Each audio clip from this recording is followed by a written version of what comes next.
Okay, thanks. All right, good to go. Just waiting for Noah, and we'll get started. Here he comes. So, folks, thanks very, very much for your patience. We want to get started with public comment. I have some questions and just a couple more comments. We have one more item after this, which is the code enforcement. We've got an hour of public comment. So, I mean, to be considerate, that's like 10 o'clock, and people are waiting for code enforcement as well. So I think council needs to consider and ask folks out there that are waiting for code enforcement that could be as late as 10 or 10:30. If we want to continue this to another item, we would suspend any kind of actions pertaining to code enforcement. We'd bring it at the next council meeting and bring it up on the front end of the council meeting. So for discussion's sakes, we've got some applause there. So glad, I'm sorry you waited this long to get, to this point, but sorry about that. Just looking for some input on council. Point of order, sir? Yeah. One moment, please. The point of order is right here at the mic for right now. So let me conduct this. So, and Joe, you can help us with the point of order situation. Been doing fine, thank you. So the consensus from the council. Yes. I'm looking to my left, Christine. Yeah, I think it would be great if we just quickly saw a show of hands to people who are here just for the code enforcement. And if your hand is up, and if it's okay with you to come back another night or stay tonight. Wait, you want to stay or come back? Which night? Give us specific. It would be our next council meeting. Or we could do it tonight. It's fine. If you want to wait, we'll keep going. Yeah, there's no reason for us not to do it. At 10:30, we'll. Mr. Mayor, I'll be done in 3 minutes. So, code enforcement item. Yeah, well, actually, Mr. Mayor, can I ask? Sure. If we could let Mr. Graham, the planning manager who's overseeing the code enforcement, if we suspend and continue that item to the next council meeting, right. what he would be doing with that shift, how that would affect what you're doing and what we're doing with the notification part. Well, we wouldn't be doing anything with the two items that are specifically on the agenda to discuss, which was related to the RV and boats and hedges. So I mean, we wouldn't be moving any of that forward until we got to the next council meeting, so we could have that discussion. So it would be basically a continued suspension of any sort of enforcement other than those complaint enforcements that are already going. That's effectively correct. Yeah. Yes. That's what we'd be working on. We wouldn't be. I mean, right now we're in the outreach process for the RV and boat piece of it, and so we would be suspending that until we had some direction from the council at the next meeting. Okay. So based on that show of hands, folks would want to continue on with code enforcement that could be as late as 10:30. Do you guys want to wait till about 10:30 to do code enforcement tonight, or do you want to do it at the very next council meeting? Show of hands for 10:30. Every one of these people, just not tonight. Can we be heard? Can we be heard first before we have to sit and wait 3 hours the next time? We'll put it on the very first item on the agenda. I think that's only fair, and I think it was very unfair for all these people to show up and then change to something else. And that's why I'm asking, because we're getting into a lot of dialogue here, I'm trying to be thoughtful and considerate that it's going to be 10:30 before the code enforcement item comes. So the simple question was, out of respect, I'm sorry it took this long, but we could continue to the discussion of code enforcement, which could be as late as 10:30, or if there was a show of hands that was willing to have this on the first item on the agenda at our next city council meeting 2 weeks from now, then you could go home and we'd come back at that very next meeting, the very first item on the agenda, we'd sit and we'd discuss code enforcement, and then you wouldn't have to sit until 10:30. That's the proposition. Mr. Mayor? Yes. When you said the first item, you mean after the presentations, after the consent? Yep. Yes. So show of hands, people who want to keep going on code enforcement tonight. Show of hands that would like to have the code enforcement on the agenda, first item on the agenda at the next council meeting early. Okay, so thank you for that. So we're going to continue the code enforcement item. That'll allow you guys to not have to wait around to 10:30. Appreciate that.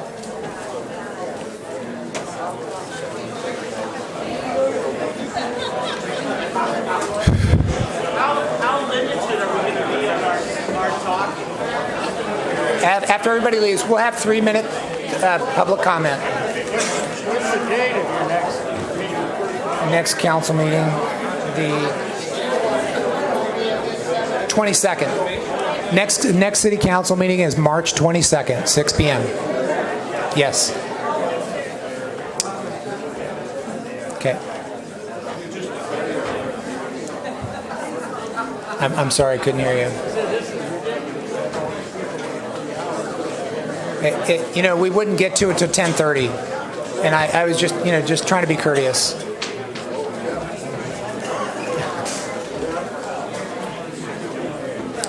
Okay, folks, appreciate your patience, and we have one more. If we can, Noah, if we can start getting our conversation. 20 seconds. Yeah. Okay. Thank you. And March 22nd is the next council meeting. Okay, great. So with that, we get to go on to city council. This item, I'm just reorganizing myself as I get all our. So we've got about an hour. We've got an hour of public comment. So I'll read the first person for public comment, and it's we'll set the clock for 1 minute. All the people that are speaking for 1 minute, we'll set the clock for 1 minute. Bill Todd for public comment. Next on the item is Bob Dalton. Please wave your hands. The more applause and everything, the slower it takes to get everybody up here through this, and we want to have everybody be able to speak. Got it. Good evening, everyone, and Mayor and the Council. Thank you for being here. I'm going to read this because I want to get it done in a minute. So I'm Bill Todd. I've been a resident of Morro Bay for 23 years and a business owner. And I live on Lower Nutmeg, some of the most expensive view property on the Central Coast. And I'm the smallest house on that street, 600 feet proposed from the plant. And I'm concerned about property values. No matter what sugar-coated name or acronym you give it, it is a sewer plant. It is going to affect my property value. Why should a select few of us bear the brunt of property value loss? I watched the Cayucas Sanitation District meeting, and they are choosing two sites, most likely picking the Toro Creek Chevron due to existing pipelines from Morro Bay. I believe in creating a solution versus focusing on our problem we have right now, and I think that we're talking about securing a piece of property that's going to cost $2.5 million or more. And my thought is, why not use that money to incentivize Cayucas to join us in building a joint plant? And then so we're going to 1 minute, so I'm just respecting the 1 minute that you checked on the box. Got it. Thank you. All right. Thank you, Bill. Appreciate that. And Bob Dalton, followed by Rick Deschler. Bob Dalton. Thank you. Thanks, Bob. Yeah, my name's Bob Dalton. I've been a resident here for 30 years almost, and I've lived on Ponderosa Street, which is right next to the Rigetti Ranch. I would like to start by saying what a great job the city of Cayucas has done for their citizens in finding a new location for their sewer. They found a spot that will not damage anybody's property value. They won't have to worry about the ongoing smell or what it's going to look like, and most important, they won't be any health concerns for the citizens of Cayucas to worry about on their chosen site. On the contrary, Morro Bay's proposal to its citizens with the Rigetti Ranch site is the complete opposite. A number of households are going to lose large amounts of property value. A number of people are going to be able to see it, and saving the best for last, my neighbors and my family will have to put up with the smell and the potential health concerns involved in breathing constant sewage air. If Morro Bay City Council members care for what's best for the citizens, which they should, please take the Rigetti Ranch off the list of proposed sites. Move forward by discussing a partnership with Cayucas, which seems like the best plan. Bob? As one new sewer is enough for two such small towns and would save money across the board. If you can't work together with Cayucas, then please concentrate on the Tri-W site where no one gets hurt. I know it was stated in March 1st meeting that the Rigetti site was only affected a small percentage of citizens, yet it affects the most people out of all the sites you've offered us. Don't make the mistake thinking that this is an easy spot to put your sewer. So let's do it. You should think of the site that doesn't affect anyone. Move forward from there. I am sure if the mayor or any of the council members owned property where the sewer plant would be in their backyard, they would feel the same way as we do. Please do not spend any more time or taxpayer money and vote no on the Rigetti property for a new sewer site. Thank you. Thank you, Bob. Hey, out of respect for everybody speaking, there's boxes for 1 minute, 2 minute, 3 minutes. So if you put down 1 minute and the buzzer, it's just my instinct to say you put down 1 minute to get to the next one. So I'm going to respectfully, if you put down 1 minute, I'll just ask you to conclude, and hopefully we can get through this. Mr. Deschler, thank you. I'm Rick Deschler, lived in Morro Bay for 40-some years. I fully support the Rigetti location for the new sewer plant. It is unfortunate that too many people are clinging to old stereotyped impressions of how a modern treatment plant will look and smell. This is a great location with minimal impacts to our community. I hope knee-jerk reactions don't dissuade you from the best location. Thank you for your efforts. Thank you, Rick. Next is Janice Peters, followed by Kayla Burke. Janice left. Sorry, Janice. Sorry about that. And then Kayla Burke. Kayla Burke, and then followed by Donna Burke. Are you Kayla? All right, cool. Lower that mic down so we can hear you. Good job. My name is Kayla Burke, and I would like to say no to the Rigetti site.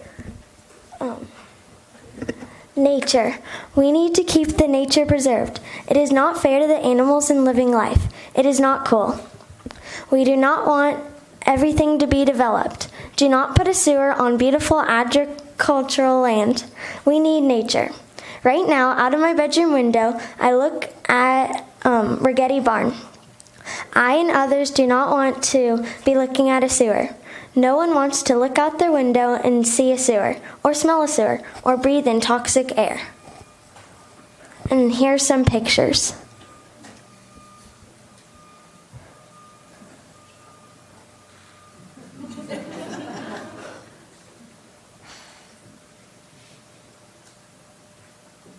Thank you. Thanks for sharing, Kayla. All right. Next one, Donna Burke. Proud mom. Bob Keller would be next. I'm not sure how to click the slide, or I guess my daughter. How do you change slides? I can do it. It's a different thing. Okay. Oh, okay. Right, Okay. thank you. Very good. Okay. Good evening. My name is Donna Burke, and I live on Nutmeg.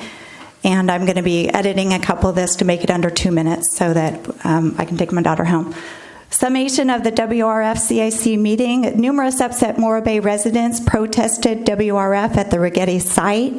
WRF-CIC voted 6-3 against the WRF being at the Rigetti site.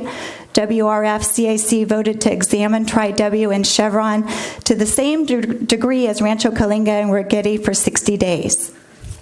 Go ahead. Next slide. Okay. Please completely analyze Tri-W and Chevron sites. Please determine the city's goals for the land at each of the 4 sites. For example, on top of the WRF, will there be a corporate yard, hazardous waste facility, solar energy facility, or will the rest of the land be a nature preserve? Please determine if the WRF can utilize ozone and UV purification, or if toxic chemical fumes from the purification process will be used and released into the air. Skip that. The WRF not at Rigetti, it affects too many people. And this is a picture from the window of upstairs in my daughter's room. Visual, odor, noise, traffic, light pollution, property value degradation, land usage compatibility, toxic pollution, and safety. Skip. The WRF should not be close to residents. Here's a picture of the Santa Paula Water Recycling Facility in Ventura, California. and it caught on fire and for a mile around the plant. Homes and businesses and dozens of people were affected with health issues, and so accidents do happen. Next. WRF should not be close to residents. We urge you to keep Morro Bay's pristine coastal ag land. Thank you. Thank you. Next is Bob Keller, and following that, Patty Martinez.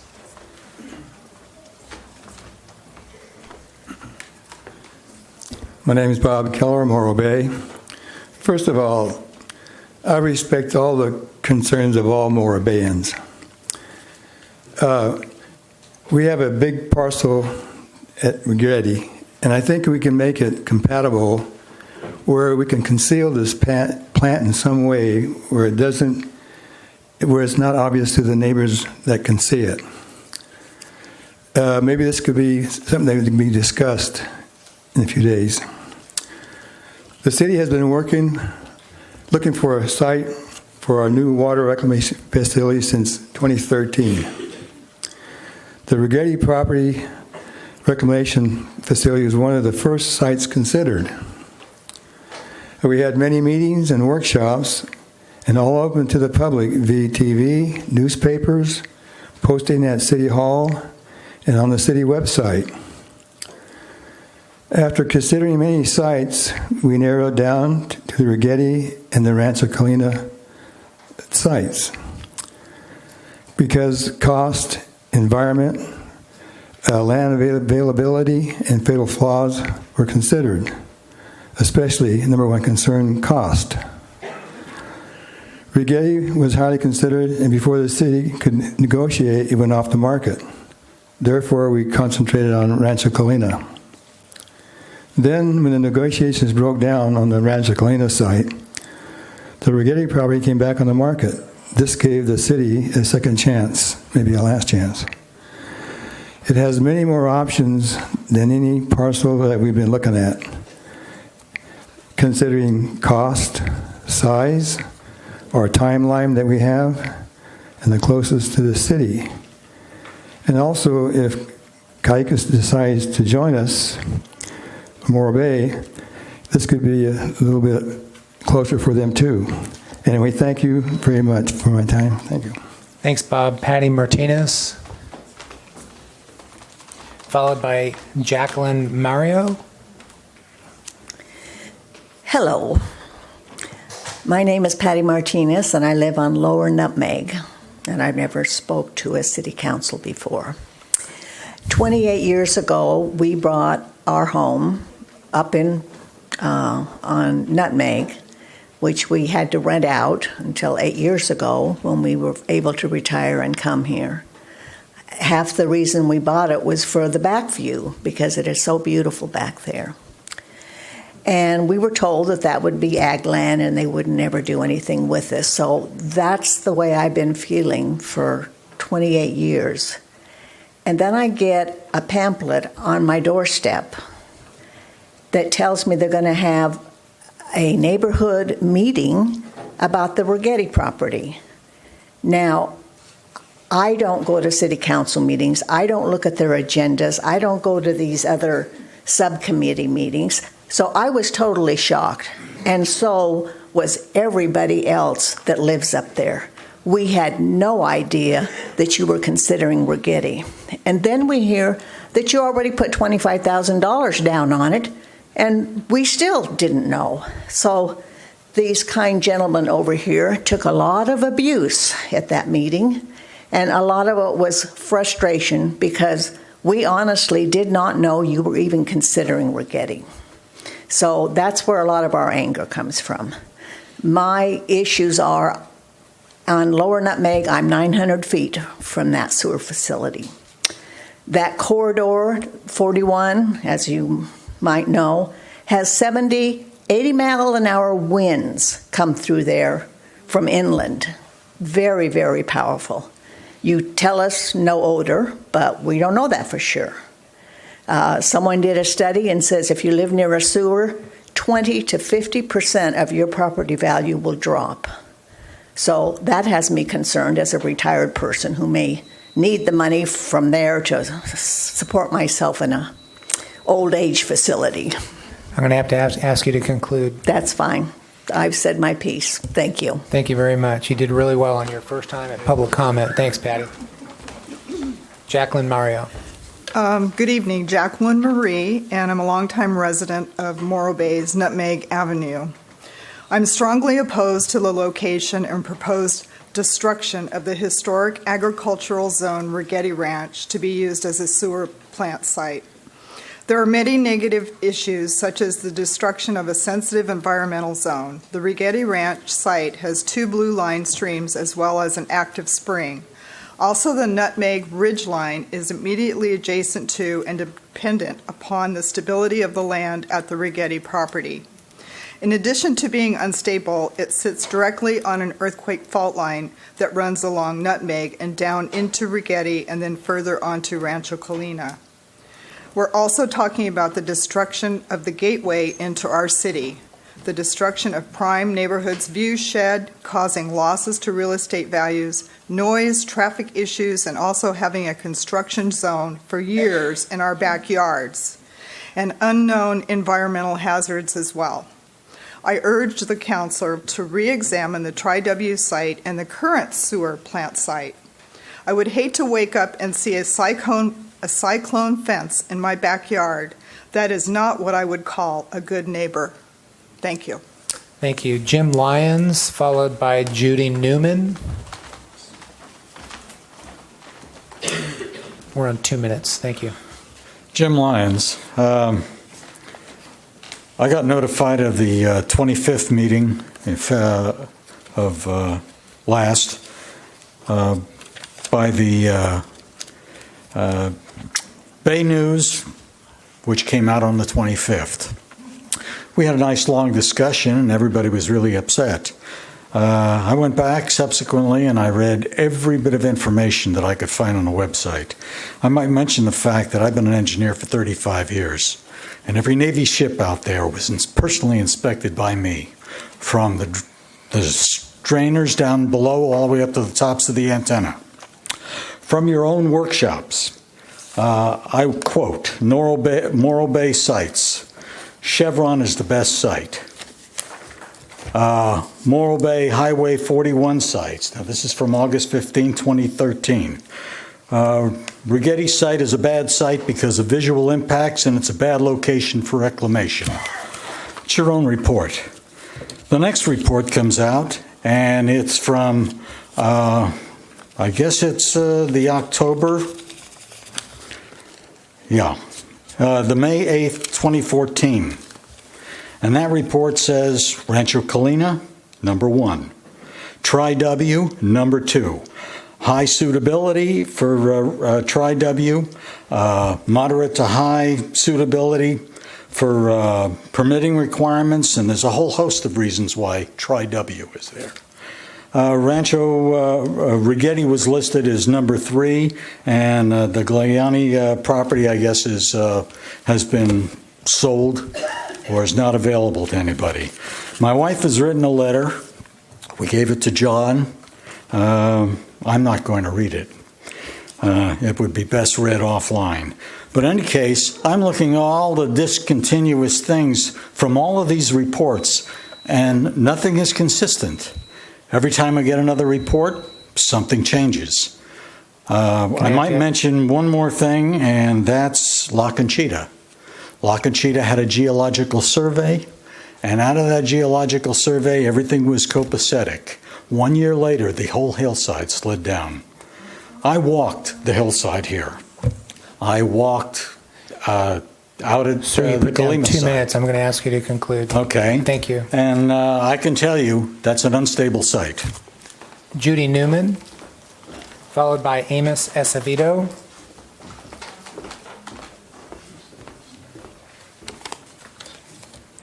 Mayor Irons, members of the council, my name is Judy Newman. My husband Terry and I live at 2510 Nutmeg Avenue, and we've owned that property since 1994. Like many people here tonight, we oppose your intention to use the Rigetti property site for the WRF project. But tonight I've been asked to come and represent my neighbor who can't be here tonight, Captain Gregory Cordes, a pilot, and his schedule does not allow him to be here, but he sent this letter. Dear Morro Bay City Council and staff, I am a concerned Morro Bay citizen whose home at 2516 Nutmeg puts my family in close proximity to the proposed WRF site.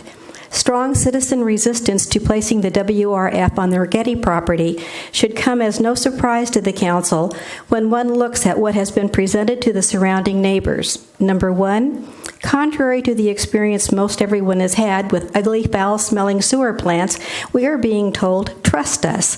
This plant, unlike all the others you have ever seen, will look nice, not emit foul odors, nor subject nearby neighbors to chemical vapors or dangers. Two, and then they are told to accept the fact that the city is considering putting up an equipment yard on the property with all of the unsightly parked vehicles, dust, diesel fuel, traffic, and noise placed next to our backyards. In many respects, this component of the plan is even worse than the WRF. Then to top it all off, for many of us, the purchase of the Rigetti property by the city is viewed as an opening of the door to development of the open spaces surrounding Morro Bay and our adjacent homes, thereby not only putting in jeopardy one of the primary reasons many of us bought our homes in the first place, but also having a very real potential for destroying our property values as well. Ask yourselves this. If you lived anywhere near the proposed site, what would you see that was good about this plan? If the council really believes that this is the best site for the WRF, then you may want to consider a few things that would ameliorate the negative impacts of the surrounding neighbors. Number one, abandon the notion of this property. I'm going to have to ask you to conclude. If you need 3 minutes, it'd be helpful to... I have one more short paragraph. Thank you. Abandon the notion that this property would be suitable for the part of the city equipment.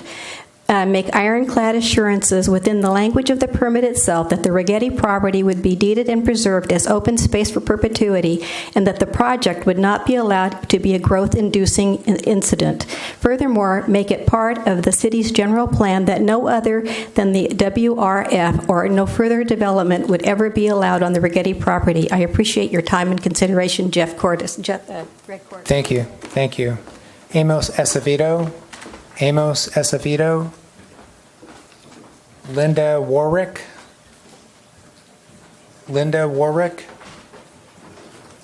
James Pauley. Dana, 3 minutes. We're on 3 from here on out. Thank you. Hi, Mayor. Welcome. Council. Gee, the pictures the young lady showed here were fantastic. You see how pretty the Rigetti property is. And that's the real tragedy here. The going up 41, you're starting to build an industrial avenue.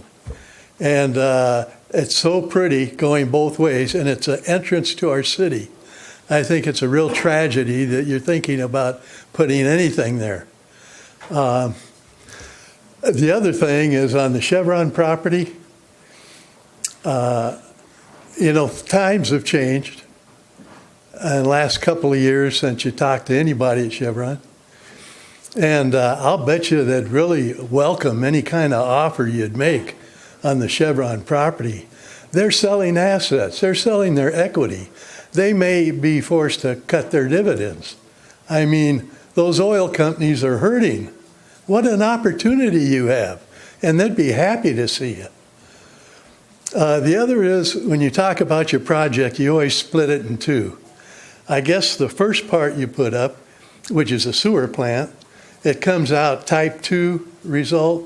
It's not tri-plant or whatever you call it. So that it's not finished. So you have to run it through the ground or do something to it so you can either give it or sell it to somebody. I think you really need to look at the complete plant, because I don't think you know what you want to do or where you want to go really until you know exactly where the sewers water's coming in and where the finished water's going out. And then I questioned the Morro Valley.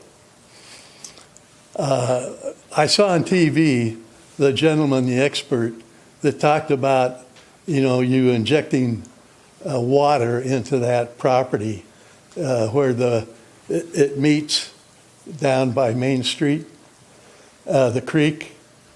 And the way he pointed it, that's all clay in there.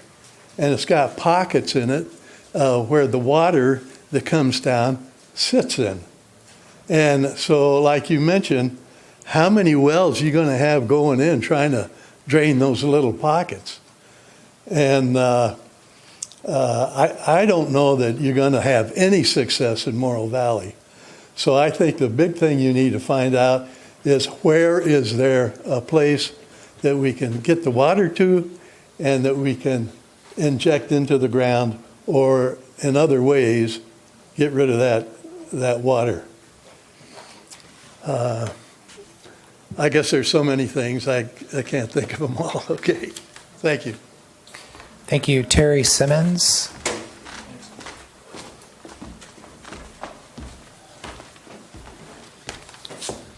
Good evening, Mr. Mayor. My name is Terry Simons. I'm a 50-year resident of the county.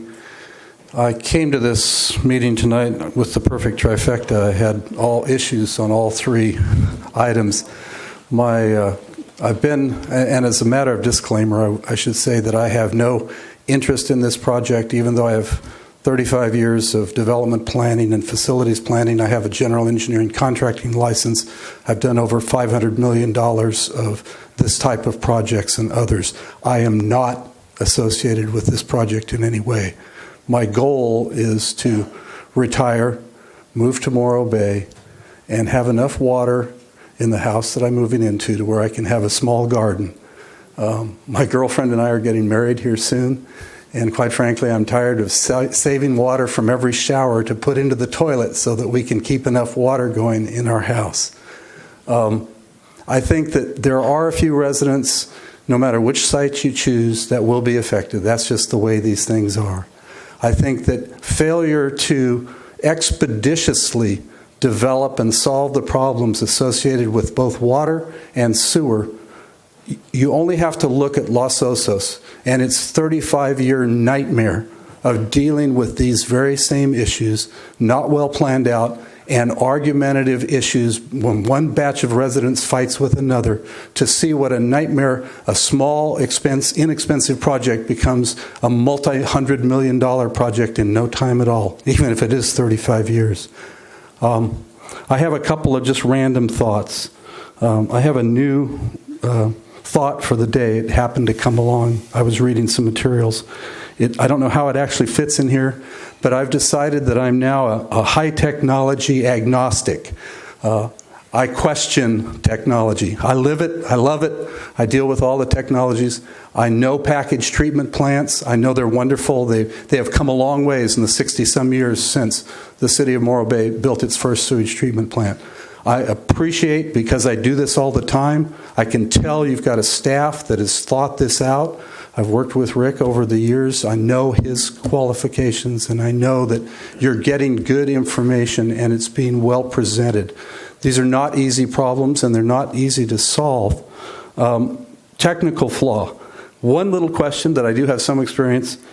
Please make sure that your lift station in the 41101 zone area, which is an inundation zone and a coastal thing, is run up the flagpole, because it will be key to, no matter where you want to go with whatever site, you need to have a lift station at that location where all your infrastructure currently feeds to that location. If you can't get the lift station approved, none of this is going to go anywhere. So you really need to put that at the first order of business to know that you're not going to have a technical flaw down the road. I had a lot of other things to say, but my 3 minutes has run out. And I hope to see you at the next meeting on this. Thank you. Thanks for your comments, Terry, and thanks for building Tidelands Park. Next is Lee Klein. Pardon me.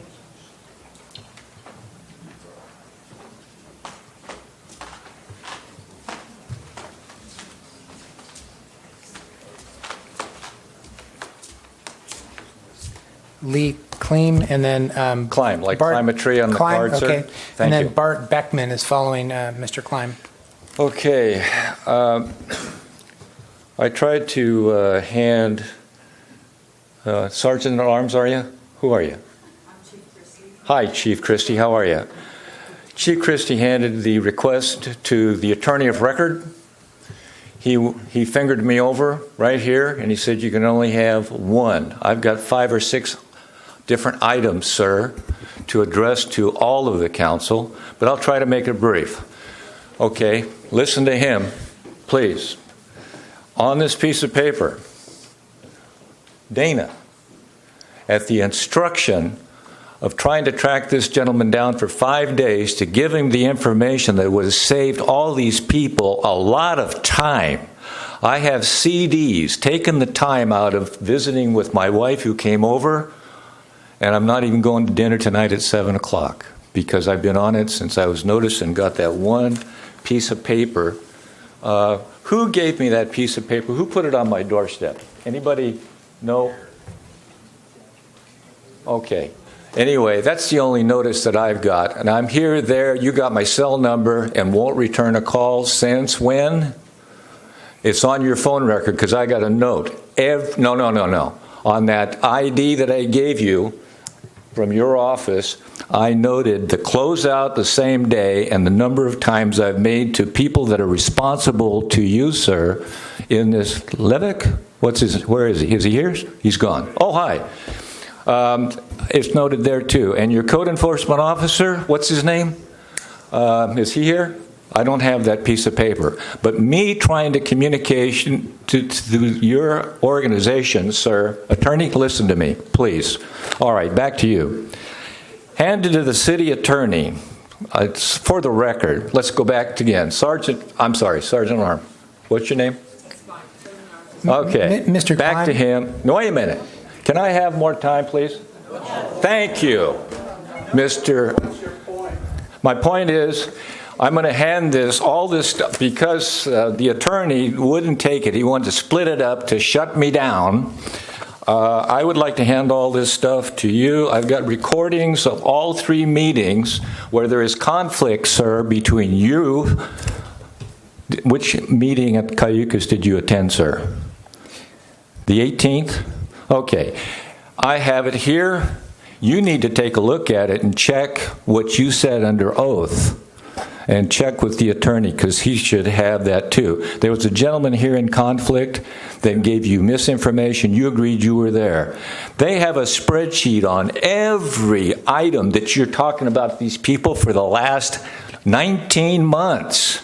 A breakdown. Bottom line is they have a number of $300 on their plant a year. That means the assessment for a 50-year, check it.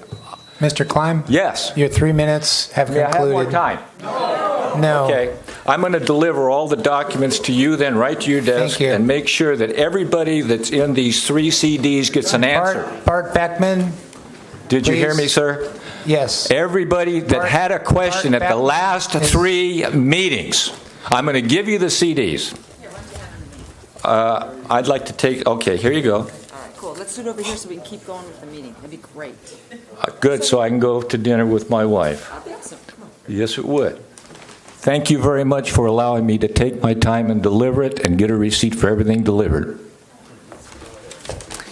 Bart Beckman, Morro Bay. Thanks, Mr. Beckman. I've got a letter that I provided to the city clerk. I've got copies for all of you as well as for her.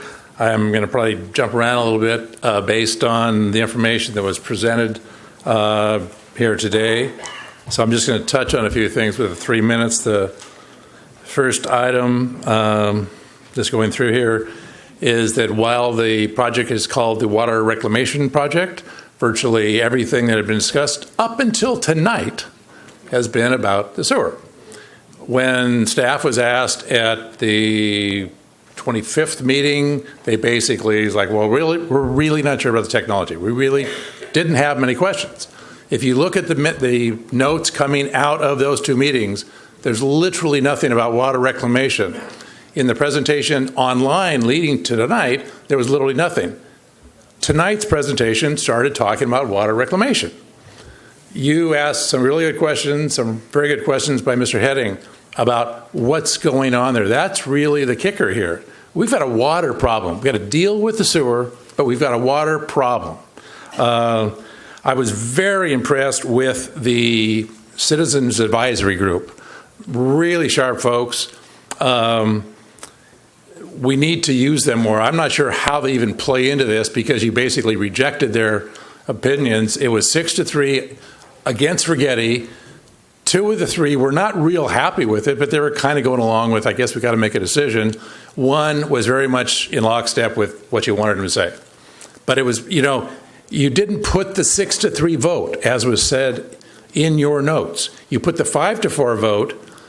Of the 4, there were people who were upset with the process. So it really wasn't a fair 5-4, that they really weren't too sure where they were going. They talked about a comparable analysis. In what you've said tonight, it seems like you are talking about a comparable analysis. In what was put online, you basically were trying to say, well, we'll give it some lip service. It's changed from that to this. You can look at the wording, subtle wording differences in a lot of these things. And even though the motion didn't pass, there was a lot of discussion about Cayucas. That was not put in any of the follow-up discussions. I'm really glad to hear a lot of discussion about Cayucas tonight. That'll probably be my last point. Relative to the alternatives, I have done siting studies, major siting studies, but you look at all of the issues. So when you're doing the siting study, you need to have alternative 1, 2, 3, 4, and what are you going to do with sludge disposal? There was kind of some wheels of words.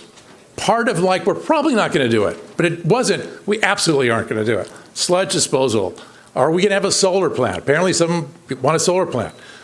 On down the list. And if you're going to have those, or possibly have those, they ought to be in the rendering. So if you're going to, the only pictures we've seen is only... Mr. Beckman, 3 minutes. I'm going to have to ask you to conclude. Okay.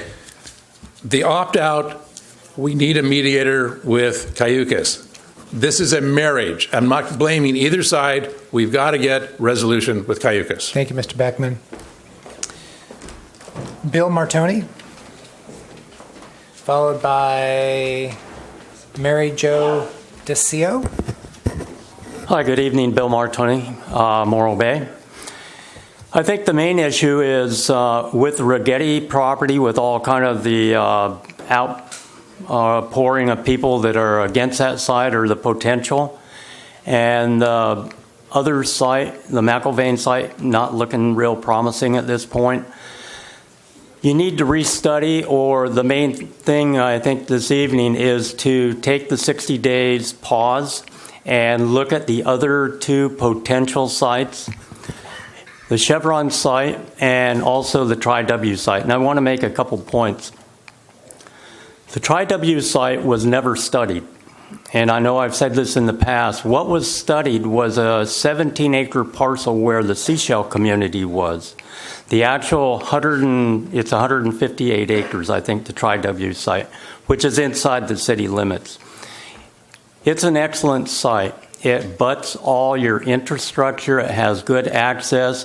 And also when it comes to visible from the city, in that there's hills on the site, there's non-visual areas where you can put the plant that would be completely non-visual. And the remainder of the property has other uses. There is 13 acres of it that's zoned for another use. The bulk of it is ag. You could actually use your water on site. You could share crop. You could actually use the potential on that site for other than just strictly your wastewater treatment plant. The other excellent site is the one that Cayucas has chosen, which is Toro Creek. It was described as either hillside or the little couple acre, that you studied that was next to where the homes were torn down, or, by Highway 1. The site that they've chosen, I'll double back. Chevron right now is selling 6 ranches up Toro Creek. The first one is 76 acres, and it's all virtually totally level. There's probably 65 acres of it is bottom ground. There's really excellent sites there. That was number 4 for Cayucas. Number 5, they chose a site that was a little further back that I don't think is as good, but it's outside the coastal zone is why they mainly went for it. But the first site is on the market. Second, all that property is for sale right now. You have the infrastructure that goes to Zanzibar, and you could gravity feed down in that area. You could use the main lines, and you could restring force main inside your main sewer line. So, your piping to either that or Tri-W isn't as expensive as it sounds like it could be. So I'm not saying not to go with Rigetti or McIlvain site, but these other sites, if those are not looking as feasible, these are very, very good second options. The Tri-W site's inside the city limits, and you would have total control over it. Thanks. Thanks, Bill. Pardon me, Mary Jo DeCio. Good evening. Thank you. I would really like to encourage you not to look at pause and reset as an or, but rather an and. That we pause and we do the public outreach that you've suggested. That certainly still needs to be done. I also think that we need to do a reset.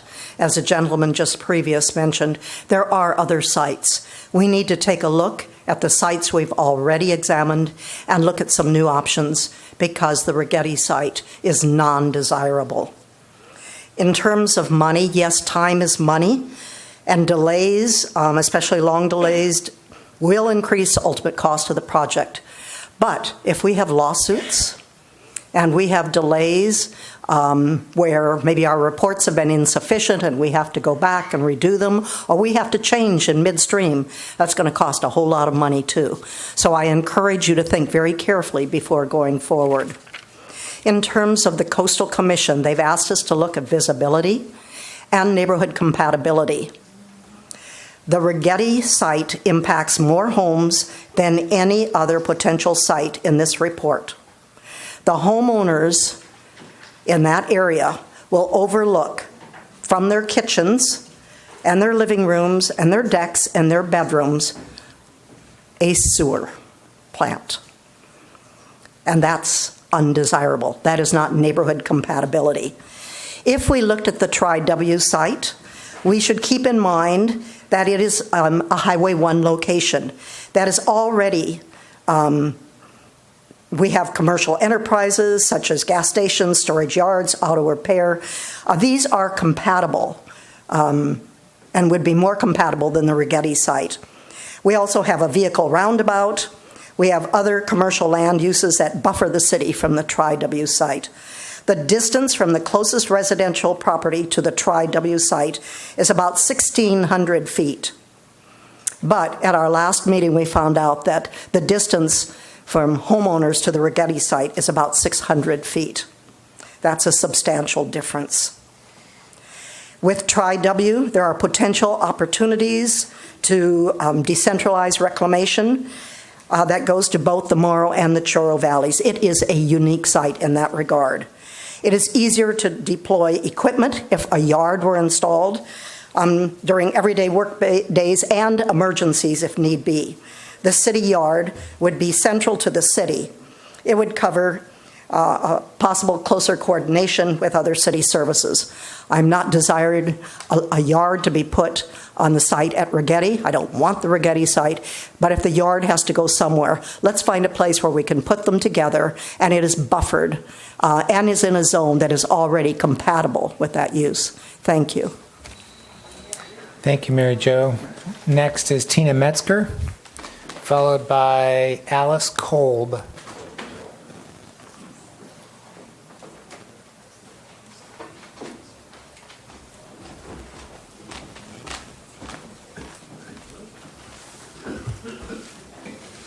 You know, I keep wondering how many of us you have to listen to change your minds on Rigetti.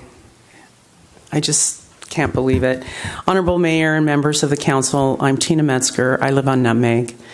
I want to thank each of you for individually meeting with me and answering my questions. And I feel you truly heard what I had to say, and I feel you heard my concerns. I really appreciate the time you took with me. The Rigetti property is the wrong site for the water reclamation project. My hand-delivered letter to you is only the tip of the iceberg. The major problems with the project, the proposed project on the Rigetti property. Just to start, they include land use and zoning law, violations of the local coastal plan. The project is incompatible with a neighborhood that's already there. It's flat out uncompatible. Please stop all work, money, and emotion on the Rigetti property. Seek possibilities with the Tri-W property owner, get back together with Cayucas, amend that relationship, and make the best of it. You have options to move forward. You must change your ranking criteria to minimize impact to existing residential neighborhoods. And you need to set up the financial formula to qualify revised ranking criteria. The city needs to complete a water master plan. And finally, you are placing an undue financial burden on a large existing neighborhood. During the construction and the life of the property, this is unequal treatment under the law. Thank you. Thank you. Next is Alice Kolb. Alice Kolb. Thank you.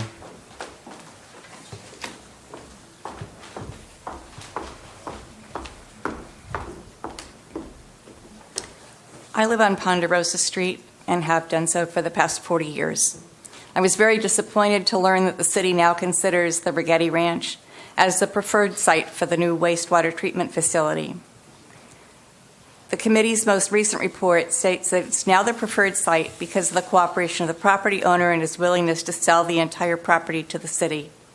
It seems to me that it's not practical for the city to buy so much more property than is needed to develop the necessary facilities. What will become of the remaining ranch land? We have been told that if the city buys the property, they will have total control over what is allowed. There's been some discussion it could become a park. We've also been told that the city would like to relocate its corporation yard to the site. Other suggestions have included a solar farm, hiking trails, educational exhibits, etc. I do not believe that any of these uses represents the best use of this agricultural land. I attended the initial workshop in 2013 when there were multiple sites being considered. At that meeting, cost was determined to be the most important consideration that was identified. Citizens from all parts of the city were present. I'm very concerned that whatever mitigation conditions are identified in an environmental impact report, the cost of these conditions may make them impossible to be fulfilled at this site, and my neighbors and myself will incur a higher cost in lost property values than anyone else in the city. My home is less than 600 feet from your proposed site.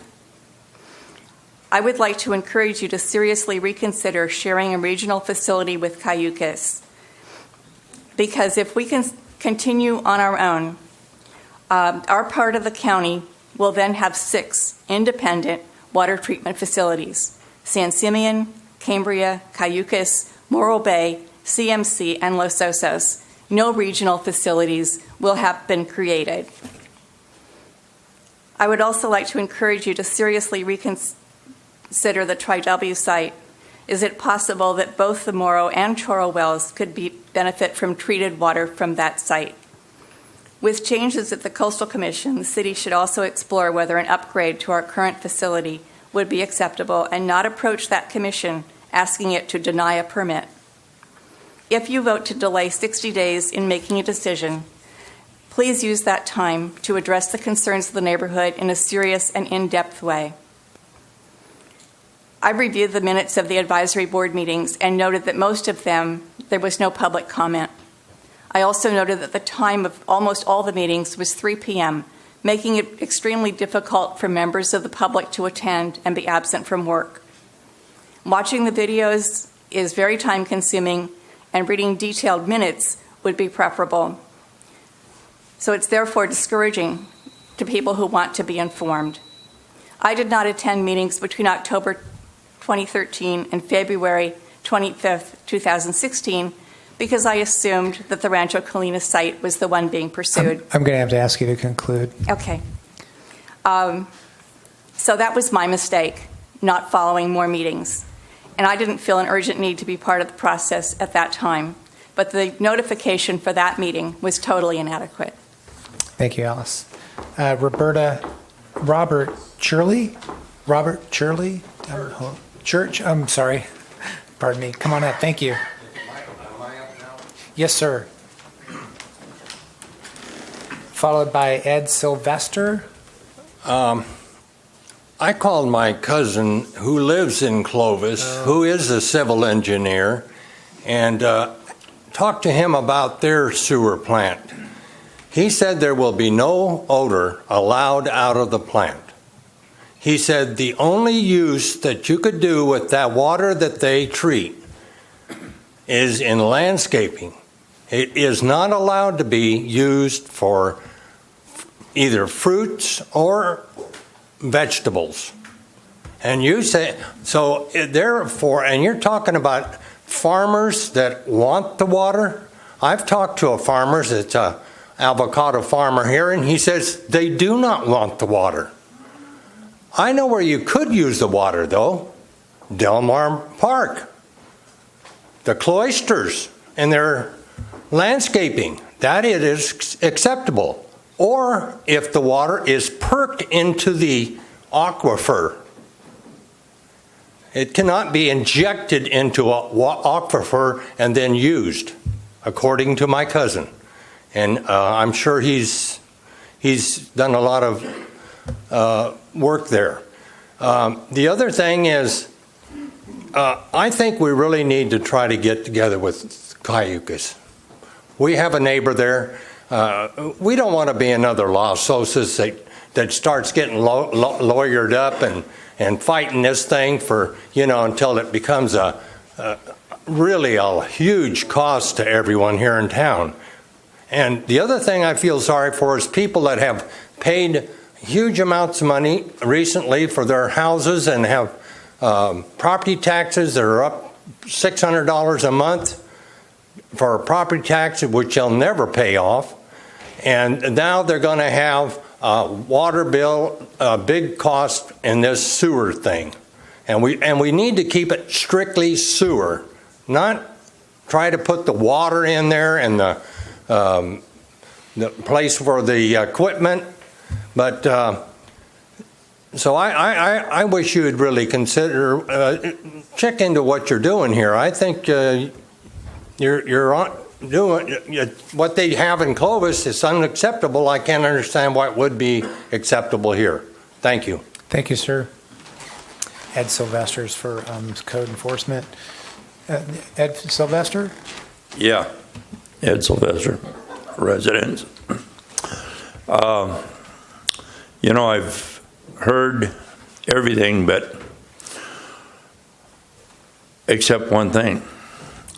I've always wanted to see Standard Oil be the place to put the sewer plant because there's already a sewer line from Cayucas down, possibly by putting in pump stations and pumping the influence uphill and going together with Cayucas. The price could be split and work together. And then everybody's wondering, well, where's the outfall lines? Well, Standard Oil already has easements with about 4 or 5 pipelines underneath the main highway. And I don't know what size they are, if they're 10-inch, 12-inch, 14-inch, or what they are, but there's about 4 or 5 of them that go underneath the freeway there, if you could work a deal out with Standard Oil. But another thing is just, why not just go back to the original? I know things have been people have burnt their bridges, but maybe with the Coastal Commission, maybe it's better to go back and put the fires out and just try to put the sewer plant, water treatment plant, right next to the one we got. And Mr. Irons told me something I don't think was too true. And I'm not going to say it, but I was very disgusted when I found out about it. But Pismo done the same thing. And then it come out to find out that the pigeons were doing most of the polluting out in the ocean. Okay, thank you. So I have concluded all the slips for public comment, and that'll close public comment. Mr. Klein, you've already gone through public comment. I'm closing public comment. Thank you. He has bad news for you, Mayor. And so we're going to bring everything back to council for discussion. And with that, I have a couple. Do you have a couple questions and responses to some of the remarks? Okay. Sure, if you'd like, Mr. Mayor and Council. So we are taking hopefully really good notes here. Good, thank you. And didn't want to try to address everything that was said at all. But if there are a couple of questions that were raised, or perhaps some comments that were made that may not be completely accurate, we just wanted to correct those so that the record was sort of clear. I'll take a couple of these and then tee Mike up to address a few of them. So there was some discussion about the Tri-W site, as noted during the presentation. Actually, 2 different Tri-W sites were investigated as part of the 2013 investigation. That included the Tri-W site that is within city limits. So it was stated that we did not look at that. Actually, that site was looked at. Interestingly, as the team went through that, they actually identified the site outside the city limits as being even better than the one that's inside the city limits. One concern that we didn't raise with the site inside city limits is there would have to be a vote of the people on whether to be allowed to use to make if the wharf would be an allowable use there, because there was an initiative a number of years ago, a couple of decades ago, limiting specific uses on that site. So I just want to make clear that, in fact, the Tri-W site within the city limits was addressed.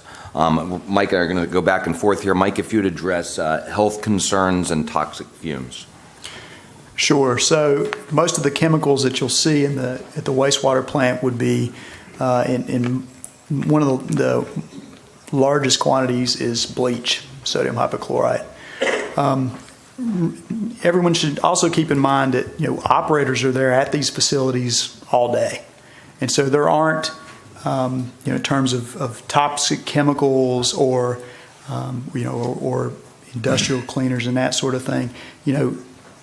These in terms of toxic fumes, there really aren't any at a wastewater treatment plant.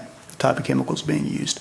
Any tanks that have any sort of chemical within it that might have diesel or anything like that, you've got full secondary containment, you've got alarms and monitoring, and just keep in mind too, operators are there with these all day. And these guys, they're not wearing gas masks, they're not wearing their personal protective gear, usually just gloves.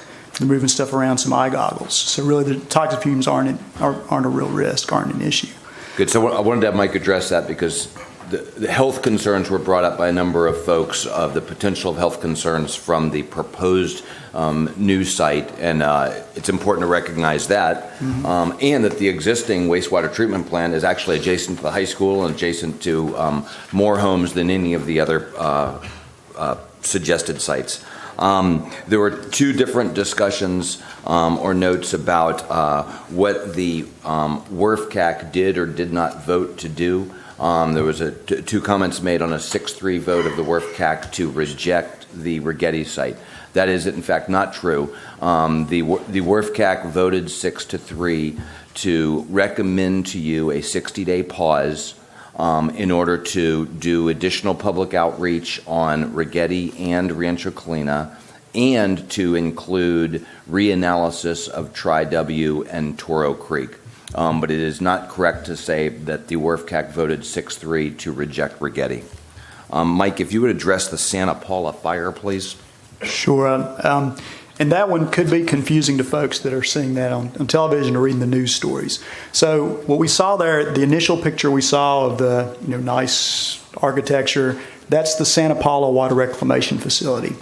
And that's the facility that's owned by Santa Paula. It was a design, build, operate, finance project done several years ago. I think some members of council have seen that one.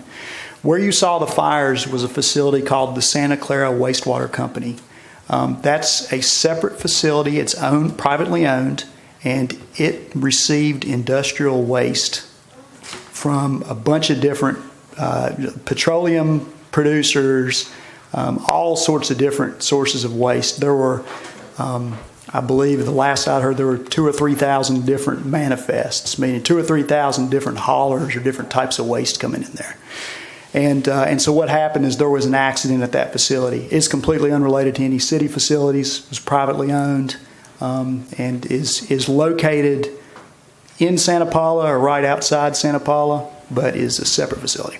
And importantly, what that facility was treating was industrial waste. What we're going to be treating is generally household sewage. That's correct. And it treats industrial waste that's hauled in by vehicles. It's not like there's no sewer lines or domestic sewer lines going there. There was some insightful comment made, and we started to get to this in some of the council questions, and the purpose of this session was not to go into great depth on the city's entire future water portfolio, but there was some insightful comment made about the need to consider the whole city's whole water portfolio, and that is in fact why you approved goals that focused on reclamation or reuse, why saving that, not dumping that 1 million gallons of water a day into the ocean is very important for our future. We're not here tonight. You've given us an objective this year to begin the discussion on what happens in the city in 7.5 years when our state water contract expires. But it is important to note that when that time comes, a key part of that discussion will be the potential of using reclaimed water from our water reclamation facility in order to supplement and perhaps even in order to provide all of the water needs for the city. Mike, if you'd address lift station at 41 and 1. Sure. Part of the facility master plan is to look at the lift station design. As we've discussed before, the collection system has several different pipes that all end into the existing wastewater plant. And so the plan is to locate a lift station close to there. Part of what WRF-CAC reviewed, say 4 or 5 months ago, were some possible sites for the lift station, possible layouts. A lot of those are going to be located within the floodplain, for example, but it's relatively straightforward design-wise to flood-proof those lift stations. You can raise the electrical facilities. You can make the facility, waterproof in terms of surface water flowing into that lift station, and so that's a common design issue because lift stations are always at the lowest part of town. So that's something that we can handle through the design process. Good, thanks. There's also a statement made that the staff report did not address water reuse or water reclamation, but that was added to this presentation. Of course, the presentation doesn't go word for word on what the staff report does, but the staff report clearly does a number of places, including the bottom of page 7, specifically talk about reuse opportunities for the reuse of reclaimed water. So while it may have been more emphasized in the presentation than a reading of the staff report, I just want to make clear that the staff report the presentation did match the staff report.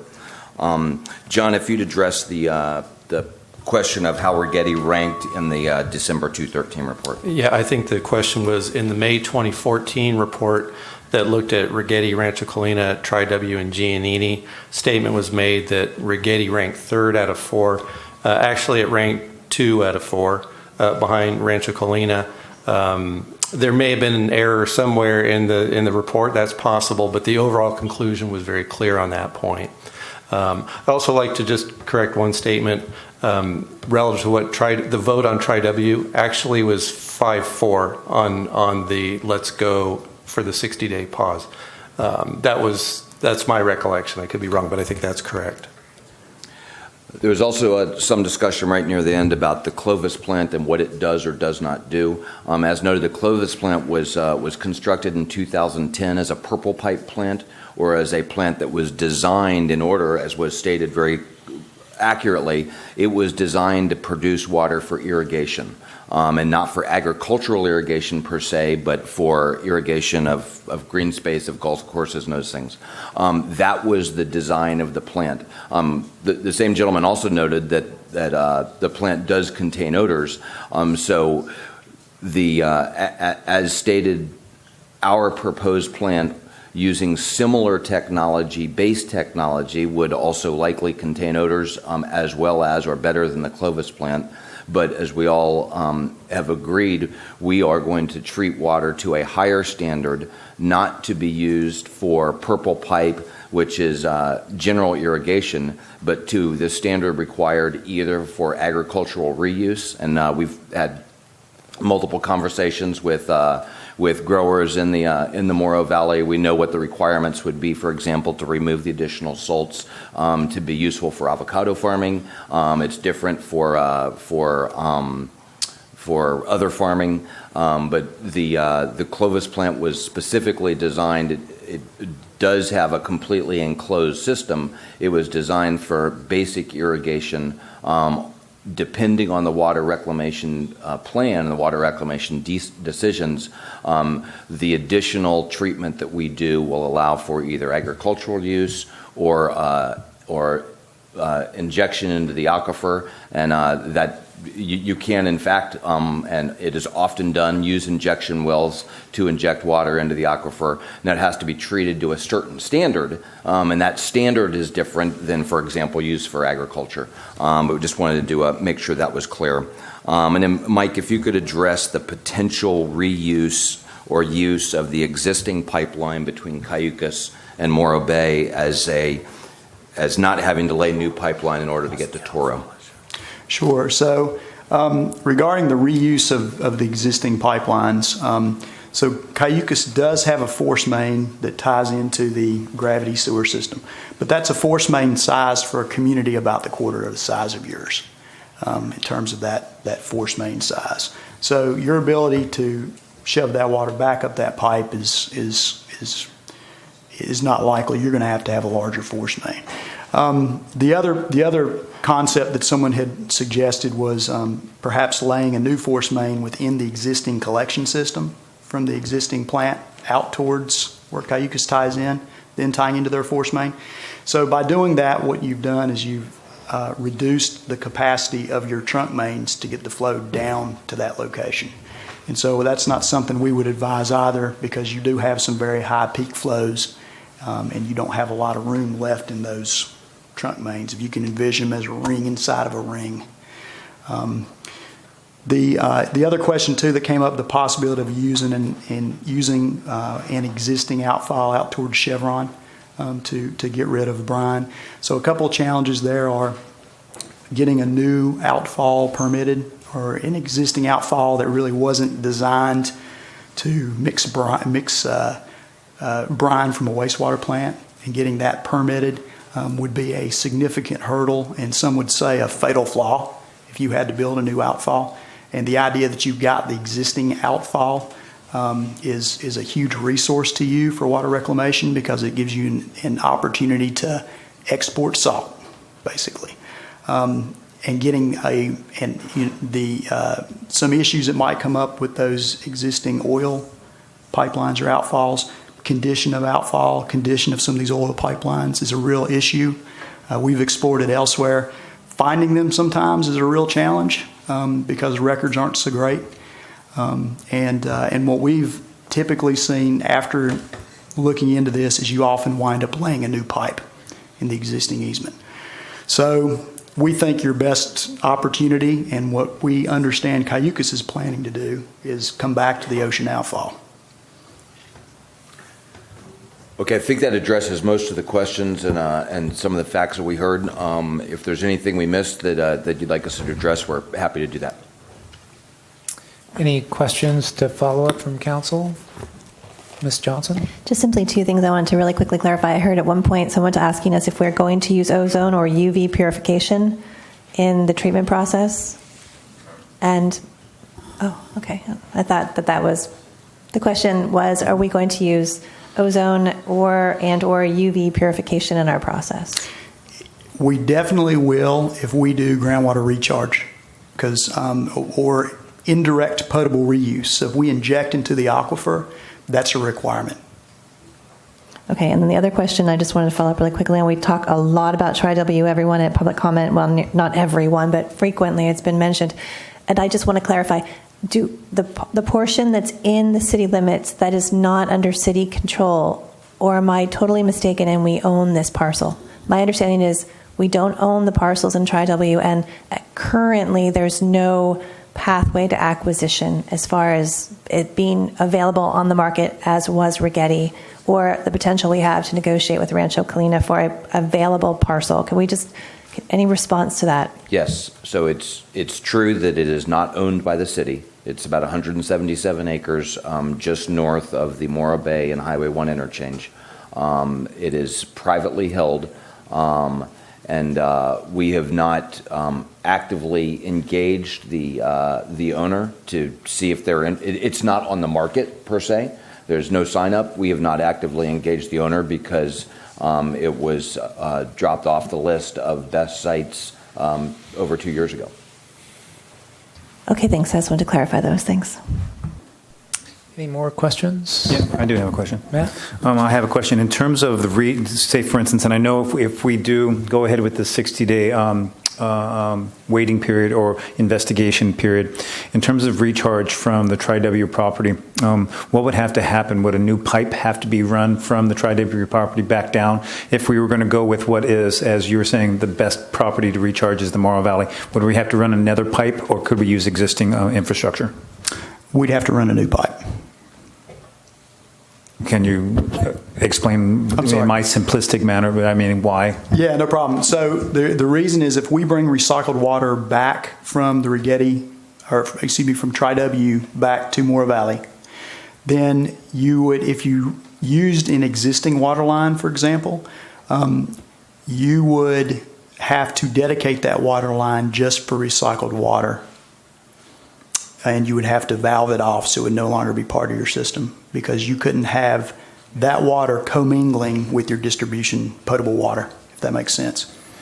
We don't have any spare water lines out there either that could be used for reclaimed water. So generally with any site, there's going to be generally 3 new lines required. There's going to be a force main to take the sewage to the site. And then there's going to be a reclaimed water line that will take the reclaimed water to wherever we need it to reuse it. And then there'll also be a brine discharge line, a separate pipe that ties into our existing ocean outfall to discharge brine.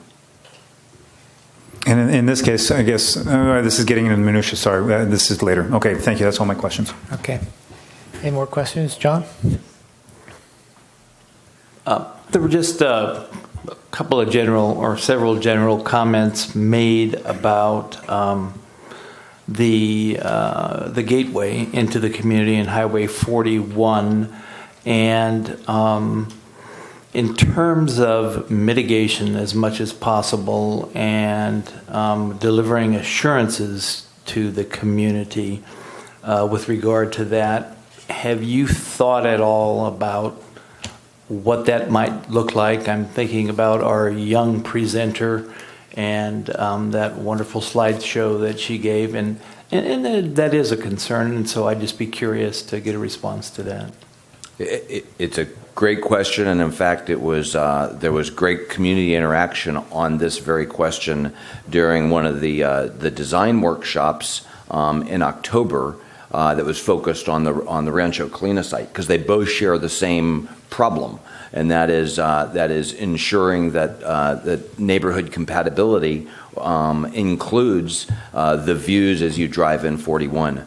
So much of the discussion during that revolved around how you could mask the site from Highway 41. Perhaps this is an ongoing community discussion. It would apply to either site, but perhaps the highest vote getter at this point is avocado orchards that are already all the way along 41. So whether it's in front of the Rancho Colina site or in front of the Rigetti site, the good use of avocado trees, several layers deep, could well mask that site from the highway. And that leads to one of the concerns identified with the new Rancho Colina site, and that is it is higher up on a hill, and so trees planted right along the right of way may not mask it as well as they would if it were a lower site. I'll also note that a number of those comments came at the same time as investigate leaving the wastewater treatment plant right where it is, and I think there's a fair amount of folks who would argue that the gateway is important, but the center of Morro Bay is important too, and that 26 oceanfront acres. That if you had to have one or the other, maybe a well-masked site along 41 would be better than 26 oceanfront acres committed to industrial use. Thank you. And just also to follow on that, part of the solution is also, as we discussed at that workshop, inherent in the design of the buildings themselves and how they present to the roadway or wherever you can see them from. I think a lot of effort is going to be put into that aspect as well. Any other questions? Seeing none, we can get back into discussion and deliberation, and I'll just start out with some comments. First of all, I would support the WRF-CAC recommendation with some added discussion, and I'm looking forward to that. Interesting. I appreciate all the comments and where we are right now. Going into this, I'll read something I wrote coming into this. I was, thinking about a lot of different things, and one of the items that we had on the agenda that we just asked our code enforcement folks that were here to come back at the next one, because it is 10:30 and we were just trying to be considerate of them staying to this hour. But I was thinking about the topic of code enforcement and the water reclamation facility. And interesting that, in one of the comments by one of our speakers, we should consider changing the ranking criteria. And that really resonated with me, because the ranking criteria was done when we first got started with our workshops to set the goals on what this project was going to be. So we did our outreach. We had our community come in and say, hey, what are our goals for this project?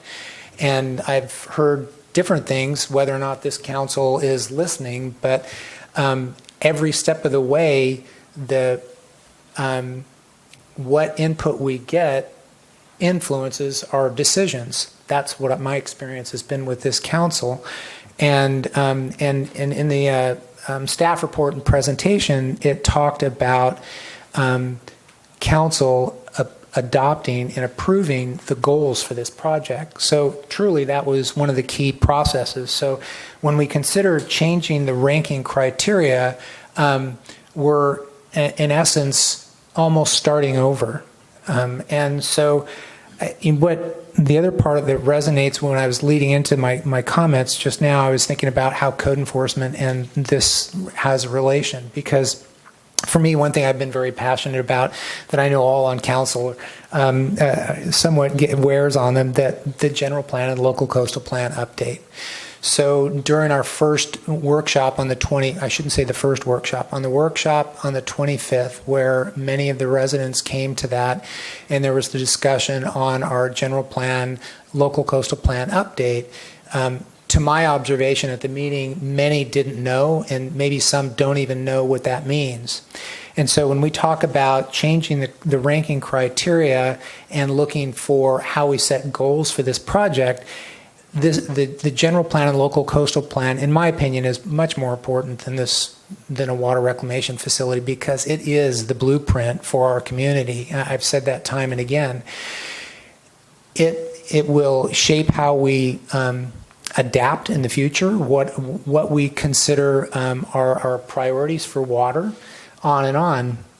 And so when I consider how the code enforcement and everything relates to this, I think it's compelling to me, while we have this audience, to speak once more about our general plan and local coastal plan and an update. And interestingly, recently the city of Boston, as an example, is looking at urban farming using a cargo container.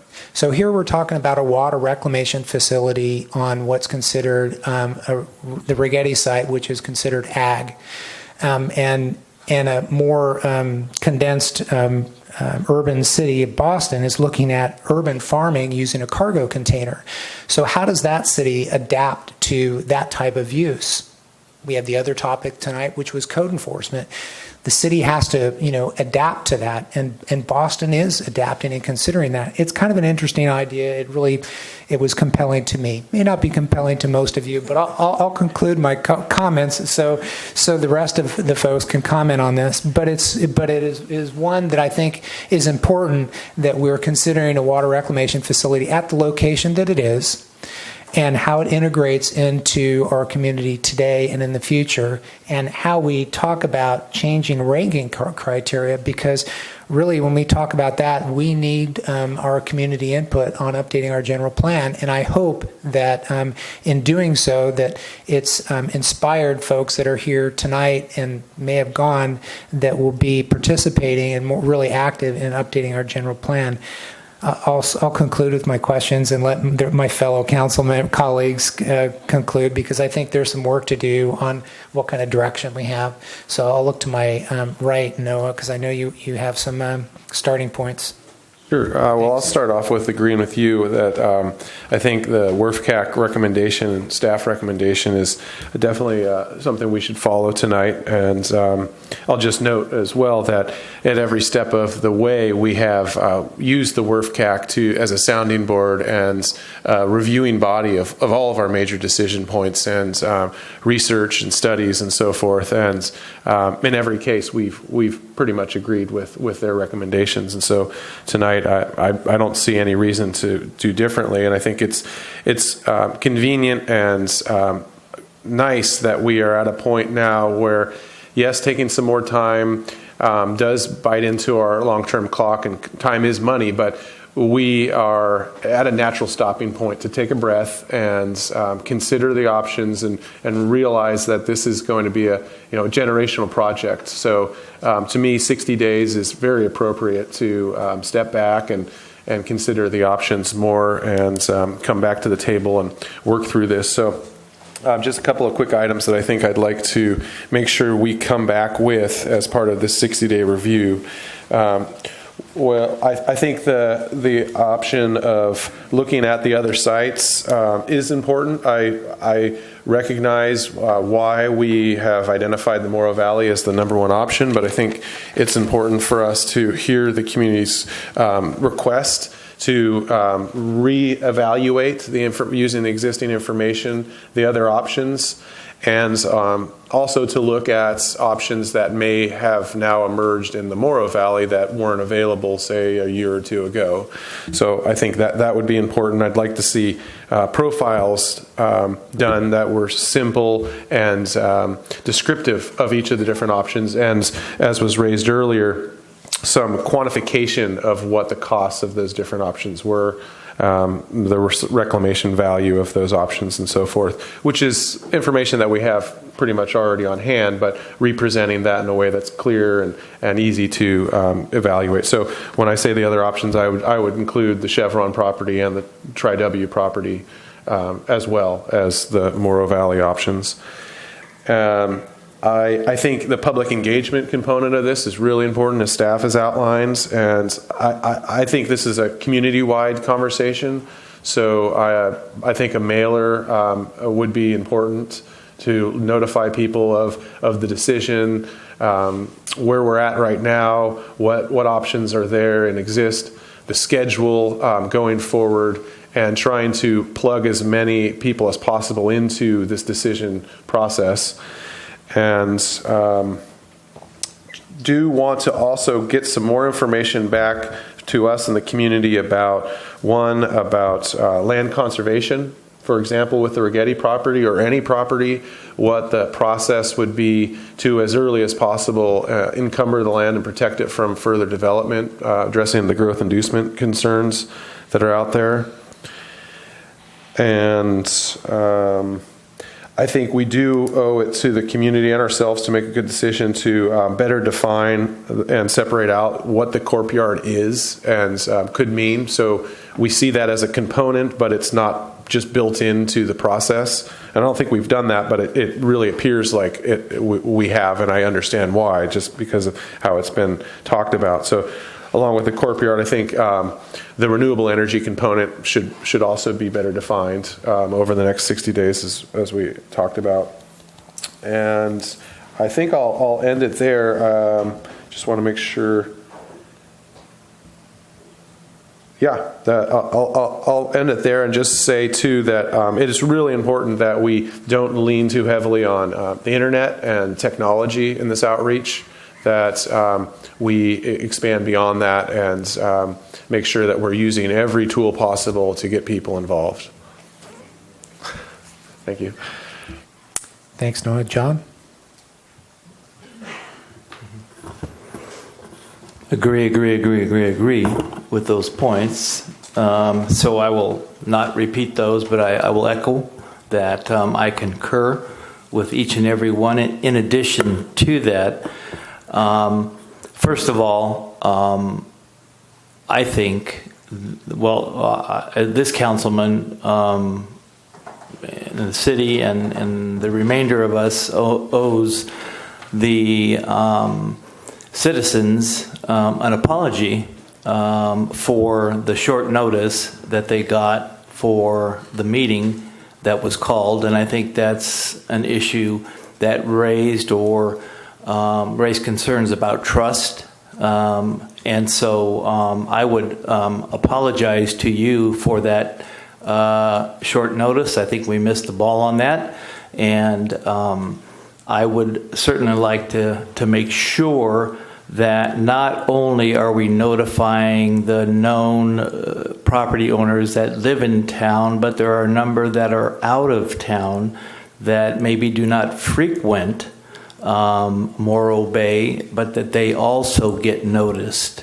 So that corridor of homes, whatever it may well be, I want to make sure that we notice all of the property owners in that area, and I heard that from a number of individuals that I talked to. I'd like to see further clarification, and I think it's part of what Noah was talking about, but the whole gateway issue and preservation of that, it's tied to, I think, what you were talking about, preserving the ag land along 41, but I'm more interested in just the concept of the corridor and the appearance of the gateway, just more information about that. And then I'd like to see the questions answered with regard to each issue that was raised by the community, odor, etc., decrease in property value, the list that you have on your slides. and if we could benchmark with other communities that have newer wastewater treatment facility, water reclamation facilities that have been built recently with new technology in close proximity to houses, homes, people. Are there health hazards? Are there odor issues? Down the list, have their property values declined, et cetera, et cetera, et cetera. I'd like to see that information brought back. And lastly, I think staff should reach out to Cayucas and, as much as possible, try to reestablish that relationship. I believe it has a significant impact on the opportunity to reduce costs to the inline user. And I think, however, we approach that either through the JPA and or through staff or the individual subcommittee that meets, that process somehow get rekindled and that conversation occur, given everything that's occurred tonight and in the past couple of weeks. So thank you for your work. Boy, that's a long list. And I would agree with, of course, the recommendation of the WRFCAC and the great work that they do. Matt? Sure, I guess thinking of this holistically and the 60-day waiting period, this will be good. I mean, there's been a lot of work done, but maybe this is the final top of the cake where we can put the icing on it. Cost is imperative. I mean, we've already done a 20-year rate reschedule. And that's been a rude awakening to a lot of folks in town. There's a lot of folks' income and what's coming in, retired folks. And so looking at this wastewater treatment plant in terms of costs, this is a big one. And it's big. And so when we look at these additional sites that we've already looked at, but putting these new criteria on it, I mean, we have a huge responsibility to a number of folks here in town about cost. In terms of what I would, it'd be interesting to see being able to do in the next 60 days, community outreach, more than once a month, twice a month, if we need to go and do neighborhood meetings. If, us on council need to do that, no problem. Also, maybe we can schedule that or put that out there and see what kind of people are interested in that. Next, visitations to other sites. That we could put that and schedule it, look for sites, whether it's Clovis or it's something else with comparable technologies where we can address the various concerns that are brought up, not just from the communities that spoke tonight, but all other communities that would be served by these. So we can perhaps arrange that or somehow publicize that to people so we can either arrange a trip or do it themselves. Also, the types of filtration, that seems to be coming up once and once again. And maybe that's so nebulous that people are like, I don't know what this means. They're hearing these words and all they're hearing is Charlie Brown's teacher. But if we have some sort of real life tactile or viewing or whatnot that we can go see, be it at these other sites, that's going to be important for people in the community to be able to see rather than just hear. And then in terms of speaking to stakeholders, we're beholden to this community that is necessarily closer to the Rigetti site, but likewise when we talk about the Tri-W site, and then the Chevron property also represents its own issues, as does the Rancho Colima. So that's all I have to say. Thank you. Thanks, Matt. Christine? Okay, thanks to all of you who have participated in the process, either earlier in the process 10 years ago or here and there in between, and certainly to the folks who came out on February 25th and March 1st. I attended both of those meetings in their entirety in person, and I'm very clear on what your concerns were. I think that you did express them. The one thing I would need to comment on is that sometimes it's hard to know exactly who's doing what in the city when you've been going about your life and doing different things, and then you get a flyer and you're sort of forced into advocacy for yourself. But I just want to make a note that the folks who some of you interacted with last week at our WRF-CAC, just again to say they are an entirely volunteer community group that were appointed by the council based on their professional expertise, the things they've done in their lives that have brought them to Morro Bay and put them here in this time and our time of need, really, for their expertise. And if we were trying to hire 9 experts in each of the individual areas they represent, we in no way could afford that. So they are doing a service for all of us, but they are entirely volunteer. I mean, I even get $500 a month to do this. They don't get that at all. So just please keep that in mind when you interact with them, and if you see them again out in the community, that they are really doing community service for all of us, and I just appreciate them. And I know they weren't necessarily prepared for the tone of that meeting, perhaps because they hadn't been getting people to attend their meetings. That's just kind of how sometimes things go. Certainly, though, I just want to say that they are volunteering for us, and they are our neighbors as well. So I just wanted to address that. Now, the way council's more accustomed to those kinds of controversies, but certainly that was one that perhaps they didn't see coming.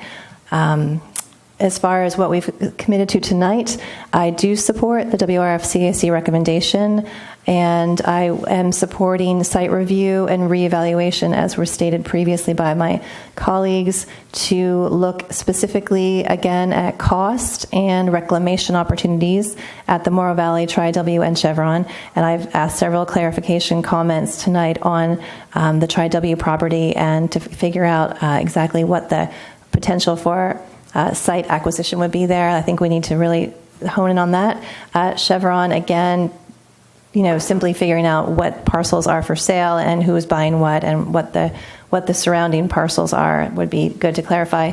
I believe we do need to do, again, a community-wide conversation through mailers. I will also say that what I think would maybe make sense for us to see coming back in the next 60 days or prior, likely prior, actually, would be for our team to develop a new outreach plan citywide. So give us a plan for how we're going to move through the next 60 days as soon as you can and begin that outreach within reason. And then also, I think that I agree that we need to perhaps do more of a newsletter type mailer that comes out more frequently or when there are large decisions to be made in advance. I also want to ask about outreach to Cayucas. We haven't done that directly to the residents there. I know, just like many of you, they're going about their day-to-day, and maybe there will be opportunities for them to learn more about what we're doing in Morro Bay, an opportunity for them to also reduce their overall cost for their facility. Keeping in mind that their facility will be likely smaller because we have a 70-30 flow.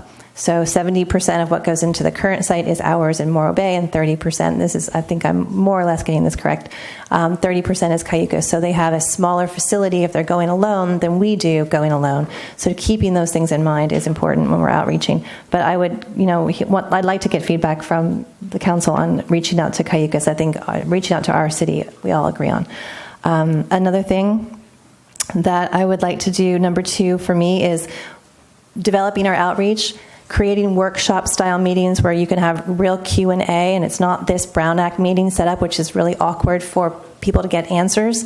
I think that what I would like to see is kicking off a meeting like that citywide where we revisit our goals. If you notice, our goals right now on the city website for the WRF-CAC, they already say amended. We took a look at them once, and then we took a look at them again, and you'll see amended on this date. So I think we need to, when we hear better defined courtyard, better defined renewable energy, I hear let's just revisit the goals because we have a goals document, and those 2 items are in the goals.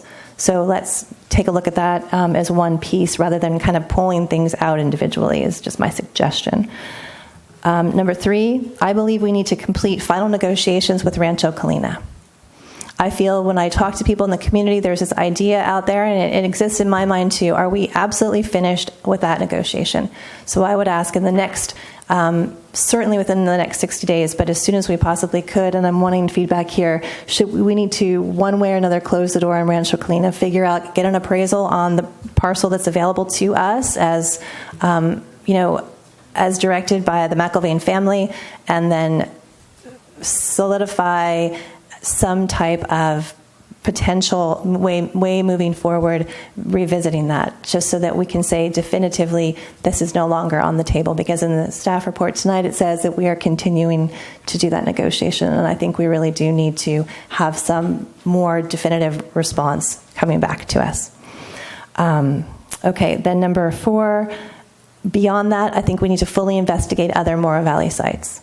So are we absolutely sure there's nothing there that is available currently or may be becoming available that would give us another view?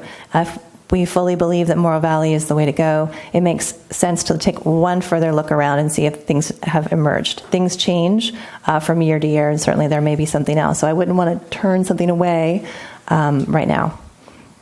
And the other, I would like also to consider how we reconnect right now with coastal staff and the water board staff. I feel like we should, whether it's a simple phone call to let them know we're at this point in our process, we're continuing to take public input, and this is where we are. Just maybe you already do a status update with them frequently, but I think it would be really important to say we're taking this 60-day pause, and this is why. And I think that would be appreciative, and then to get their feedback on that as well, to hear their response to that. And then the last thing I have that is a little bit different than what you've heard. Oh, I agree with land conservation information as well. I spent time thinking about this because I hear echoed in our community, certainly over the last 2 meetings, the interest to go back into partnership. Well, actually, it would be moving forward into a new partnership with Cayucas, because the existing partnership, we are currently only able to work within the agreement we have with Cayucas for the plant that exists right now. In order for us to move forward with them as partners, we have to create some document that is somehow able to allow us to function, because that's just how the rules are. So I am not opposed, but I do want to bring this up to council for discussion. I am not at all opposed to looking for a way to have what I will call a mediated meeting between the council and Cayucas Sanitary District. For example, here's rough thoughts. How would we do that? Because we do get together. We didn't have our February meeting. We're not having our March meeting. I wouldn't want to let it go too far I would like something to happen in the next 60 days if possible. I know we're trying to coordinate with them for April. I know that they're meeting, hopefully there'll be some staff interaction between now and then, but what I am talking about is looking for a convener to help us come up with an independent third-party mediator to help us through some of these issues. Where are you? Where are we? Because it seems to be slightly difficult for us to do it in the existing structure, because we just have a lot of past history, things that have happened, decisions that have been made that have not been in agreement with one another. And I think that what, in my mind, I envision is something like asking, if we agree, then could the council ask the mayor to reach out to Supervisor Gibson as the supervisor for both areas and ask him as a convener to help us find a neutral third party as a mediator. So I don't believe that Supervisor Gibson would he would probably want to do it, but I wouldn't also expect that he would do it. But since he is our supervisor and he is supervisor for Cayucas Sanitary District, he seems to be a likely individual. Perhaps there are others, but he would serve as a convener who would then help identify someone mutually agreeable that both communities could agree on. Yes, this person is neutral and has mediation skills. Now, if we take that on, who pays for that? Well, ideally, wouldn't we want to split it 3 ways, the county, the city, and the CSD? But I feel as though, to respond to our community, I would, within reason, think that that would be money well spent on hiring a professional to do that for us. Okay? And honestly, then we'll have all these questions come out. People can participate in that. We'll have a better way to communicate with one another. And I have no pride that keeps me from, reaching out again, because we are planning for them at some point to ask them are you interested in coming back? And I know they have a smaller scale, and the reason I bring this up mostly is because we have different goals.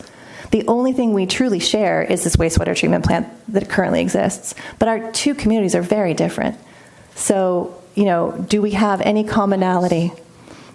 There lies the challenge. Yeah, we're very different. We run a full-service city, and so we have a lot of different things to balance. Our staff, us as electeds, our entire community, and our goals are very different for our water, for our reclamation, for other things. So that's the one thing I would like to hear some feedback on. I think it's time for us to do that. We hear that coming from our community, and I think that would be wise. And honestly, I think if we put it out there and, Cayucas is just unwilling, or it just feels like that's not going to be productive for them, then, at least we put it out there formally and ask them. But those were the things I have numbered right now. Thank you very much.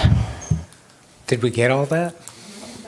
Yeah. Well, I have it written down, but I'll just similar to what everybody said. I have a few I'd discuss as well. There are a lot of comments, Christine, that you made about outreach that I just want to. I had some additional comments that may overlap, but I have some comments about that. But to tie in the 60-day pause, I think there's consensus there. I believe we need a 30-day status update. I think it would be healthy at some point to come back rather than say 60 days and then we're kind of saying, okay, what's going on for 60 days? So at 30 days, have just a status update to some degree of direction where we're at, just to have the conversation. And then the 60-day, when we come back, we just have the next discussion. It's, there's no necessarily deadline or final decision. We come back and have our discussion and then give direction from there. So it's not like we, have 60 days and then we're going to decide on a site. Those are my thoughts. The outreach, Christine, you had a lot of great information on the outreach. Interestingly, I think one of Council's goals when we appointed the WRF-CAC was to have that community conduit and continuity with the project moving forward. And obviously I'm looking out in the audience, I don't see Paul here, but just some really, really talented people that are involved in that. But understanding that during a long process like this, we have frequent and infrequent participation. That's the whole beauty of having this WRF-CAC advisory board. So, and we kind of joked about it saying, you guys are in until we're, there's no term on this. You guys are in until we're done. So, that was, I think we need to recognize that as a community, council, wasn't thoughtless in our direction and how we're doing that. And we recognize that, during, different parts of the process, we have more input and participation and sometimes others that we don't. So having said that, I think the outreach is critical, and I would like us to have to come back with, my wording was just an outreach campaign, and it really kind of encompasses a lot of the details that Christine was talking about.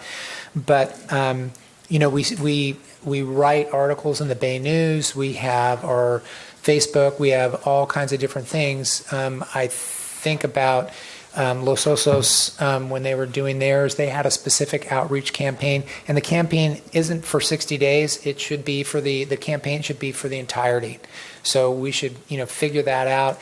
And granted, we may not be able to put this together in 60 days, but at some point we need a communication outreach campaign that stays with us throughout the entirety of the project. Those were my comments. Reaching out to Cayucas, I was taking notes on that. Absolutely, we need to reach out to Cayucas. I know we had comment about staff. I feel as though, council, it's the two boards that really need to come together. The mediator and reaching out to Supervisor Gibson, I think is appropriate, and working for a third party convener, intermediator, totally up for that. Then getting back to looking at sites, I just want to make sure I was writing down what no, and we're all on the same page as far as that. We were talking about looking at the Chevron site, which is Toro Creek, Tri-W, and I think when we say Tri-W, is that too broad, or do we need to be more specific about what we're looking at in Tri-W? I think that's good. I think we can focus on that and then really drill down where it's appropriate. Morro Valley, we're kind of broadly looking down Morrow Valley a little bit more. I think as we talk about, and then the other comment that I don't think we can undertake is a change in criteria. We've gone through a process of setting goals, and that's a starting over requirement. So the concern is, with the existing criteria we have, are we going to fall into the same type of rating when we go through measuring what choices and options we have? So that one is just kind of a softball, thank you, throw there, because I think we need some help in thinking about that. And I would take a motion to go past 11 o'clock. So we have a motion by Mr. Heading, a second by Councilmember Johnson. All in favor say aye. Aye. Opposed? None. Motion carries. We're going past 11 o'clock. Thank you, Christine and Noah, or John, not Noah. And I think those conclude my comment. So maybe this would be a good time to have some feedback from staff on what we were just throwing out there, and make sure we're all good. That's great. So we've got a bunch of notes and things. So I'd just like to run through, and there's a couple areas where I think some clarification would be helpful. 60-day pause with a 30-day check-in, got that completely. To do outreach, more on that in a second, on Rigetti and Rancho Colina, to look at other Morrow Valley opportunities that may have come available. And then to conduct additional assessment on Chevron and Tri-W. That's the first place where I'm going to ask for some clarification, because I need to know what your expectation is for the depth of that reanalysis. We likely have all of the information fairly easily at hand that can talk about the cost differential is likely about 10% more expensive at either of those sites. We know that. So if the question is to, or if the guidance is to better lay out, to sort of refresh everybody on the pros and cons of those different sites, and to recompare the knowns of those sites to Rigetti and Rancho Colina, and to compare those, that's easily doable. If the request is to, or the direction is to go back and do a full reinvestigation of those sites with more in-depth cost analyses or other analyses, then that will take some likely more time and more money. So that's the area of clarification number one.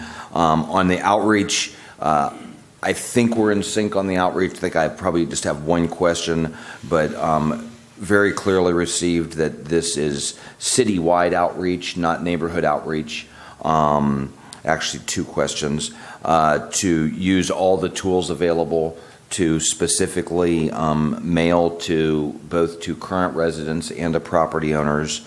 To use that as an opportunity to do some of the information on where we are, where we've come, and a little bit of the comparison of those sites with some printed material, but really to have that as the advertisement for some neighborhood workshops or community workshops, I think we should call them. Totally agree that those community workshops should not be Brown Act meetings, but should be much more interactive, so folks can ask questions, get responses, get answers, a good back and forth.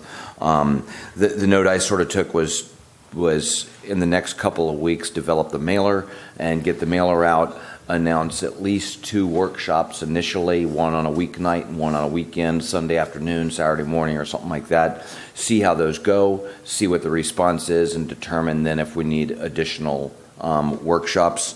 And then the 2 areas of clarification I needed are, one, there was some discussion about visits to a new new style wharfs. The staff can certainly do that in order to and sort of report back.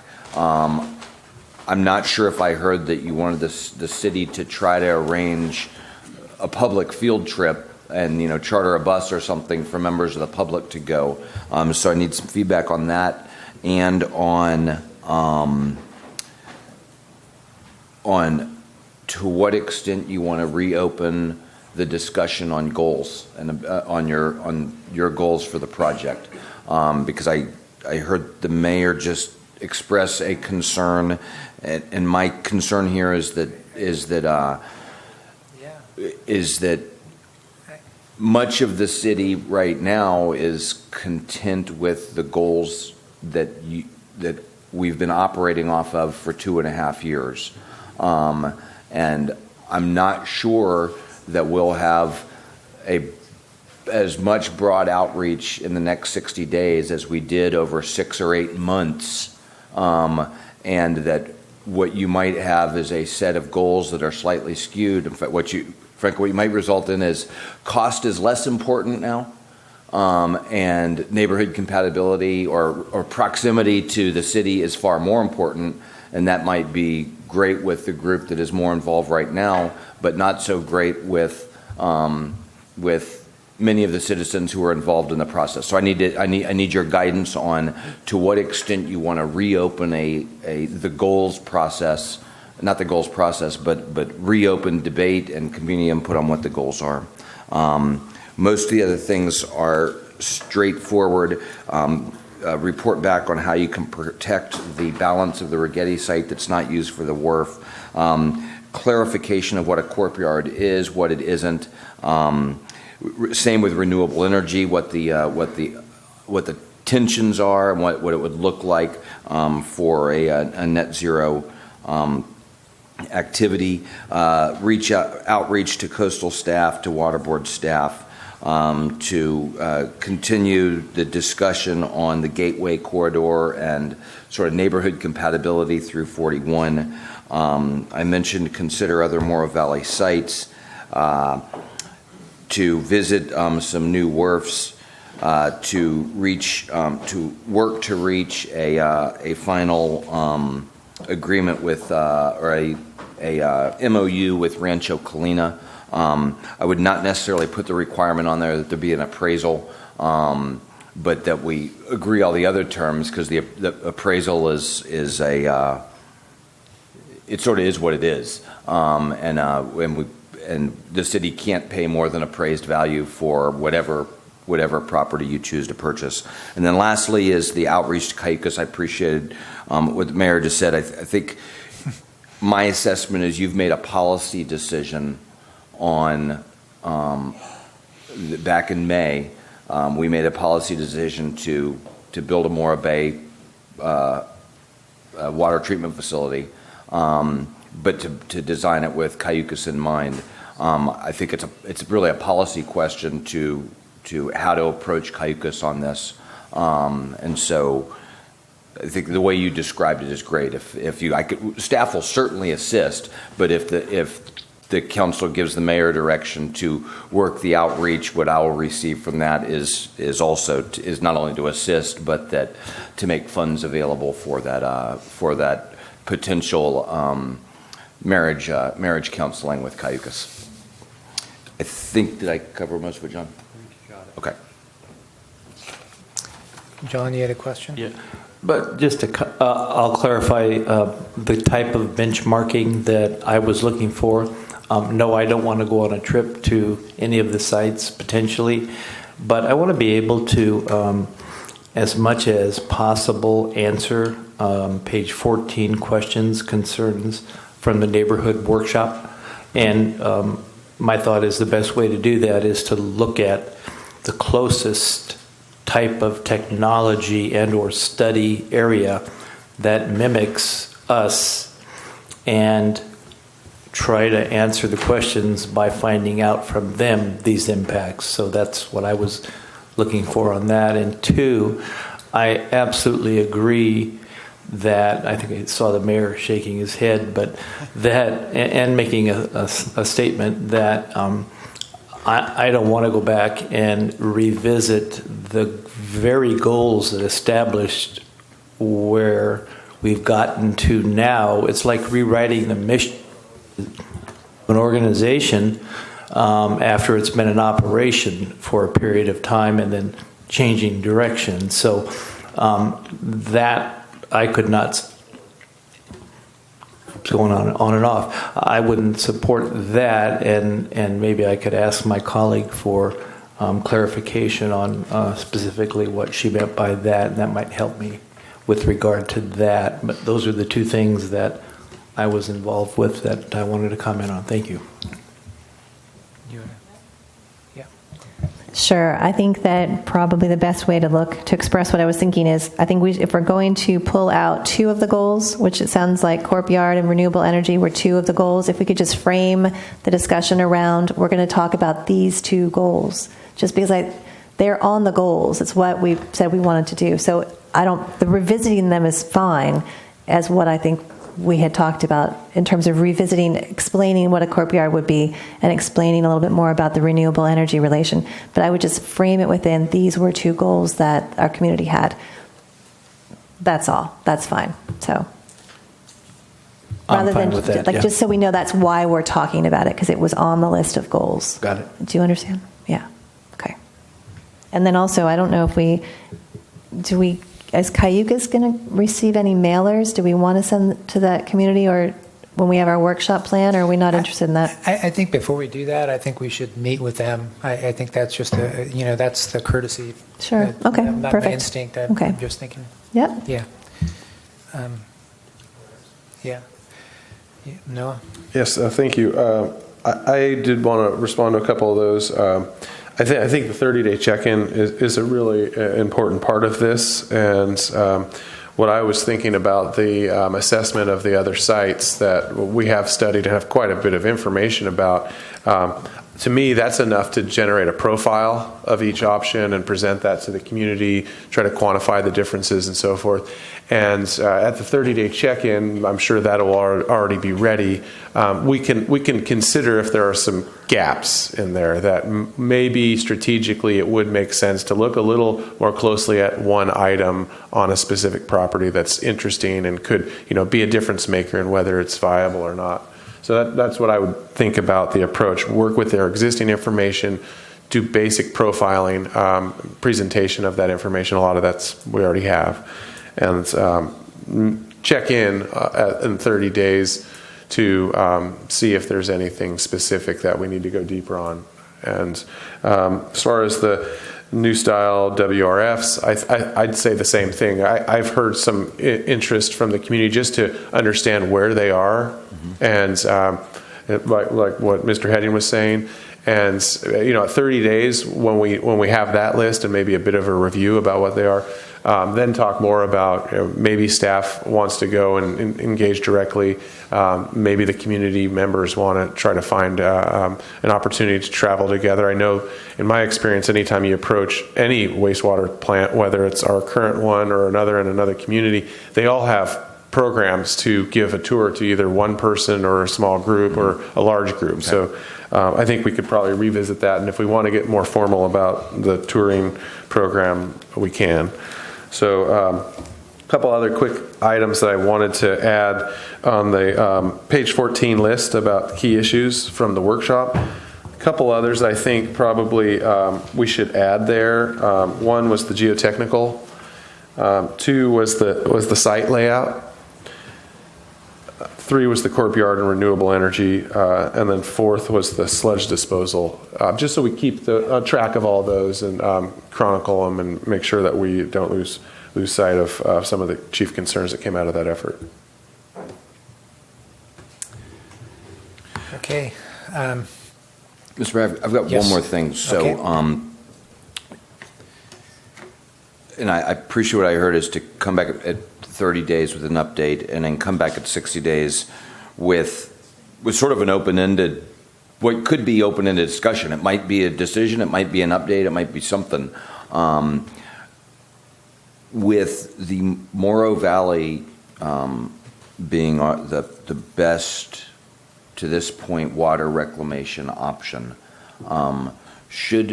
If we identified a new alternative site in the Morrow Valley, do you want us to start doing fatal flaws analysis on that so that we could report back not only that we've identified a third Morrow Valley site, but it passes fatal flaws? My concern is there if we come to you in 60 days and say, hey, here's a new site that we identified.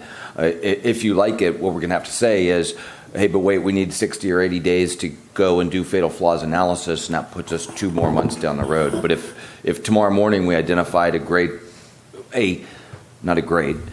Morrow Valley site that exhibited good potential, my sense is to go ahead and start fatal flaws analysis on it so we could come to you in 60 days, not with, hey, here's a possible site, but here's a site that passes all the criteria, and here's how it ranks and matches up against the other Morrow Valley sites.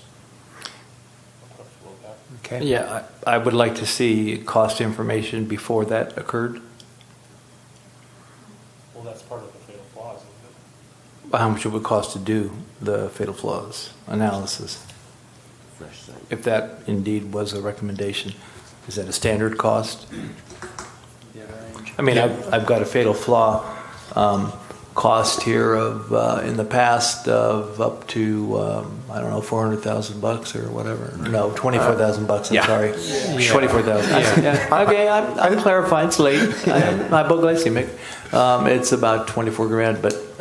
I would guess offhand that's probably order of magnitude. Okay. Rough, correct? Yeah. Yeah, okay. I just don't want to keep throwing cash out. Try W, you could do say the same thing. You could say the same thing about, all, I mean, how many sites do we do fatal flaws analysis on? I don't know. So this is a great discussion because this goes to Noah's point about, in doing comparisons on other sites. We based on what I've heard, we're not going to go do fatal flaws on Tri-W, on Toro, on Genie, or anything else. Right. We're sort of focused on the Morrow Valley, but we're also going to dust off and recompare those 2 specific ones, Toro and Tri-W.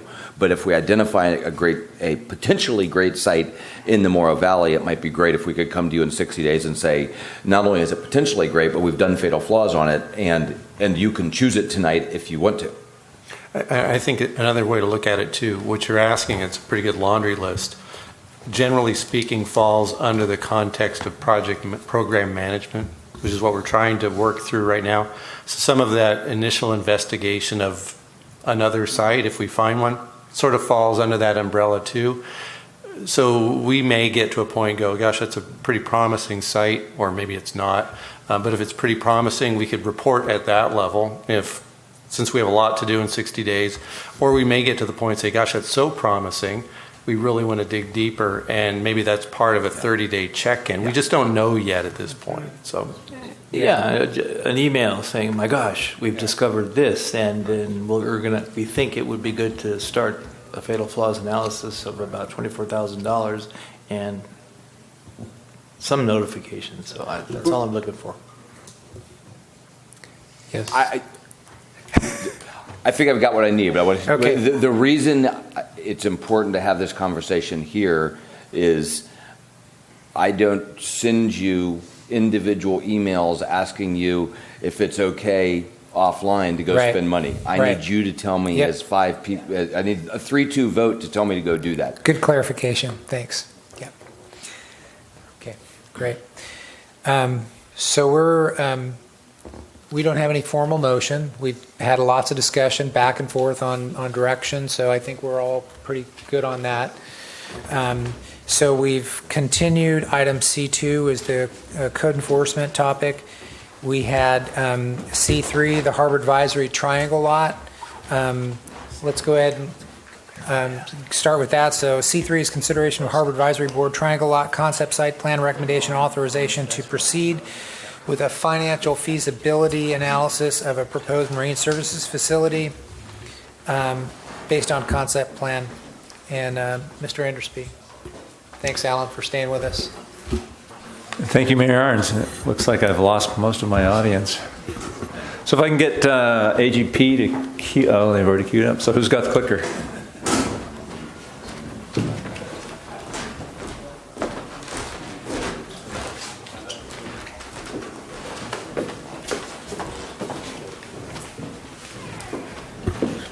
Okay, I'll try to make this quick and try to keep everybody awake. So our purpose here tonight is to get City Council direction on the possible triangle lot concept site options on which to conduct a financial feasibility study or analysis for a full-service marine services facility or boatyard. I'll just call it boatyard for short because that's a little easier. What we are not seeking tonight is council decision on selection of a boatyard location. Not trying to pin you down to the triangle lot as the place where we're going to do a boatyard. We're just looking for a location on which to conduct a financial feasibility analysis, which we believe is the next step in seeing if a boatyard is viable in this town.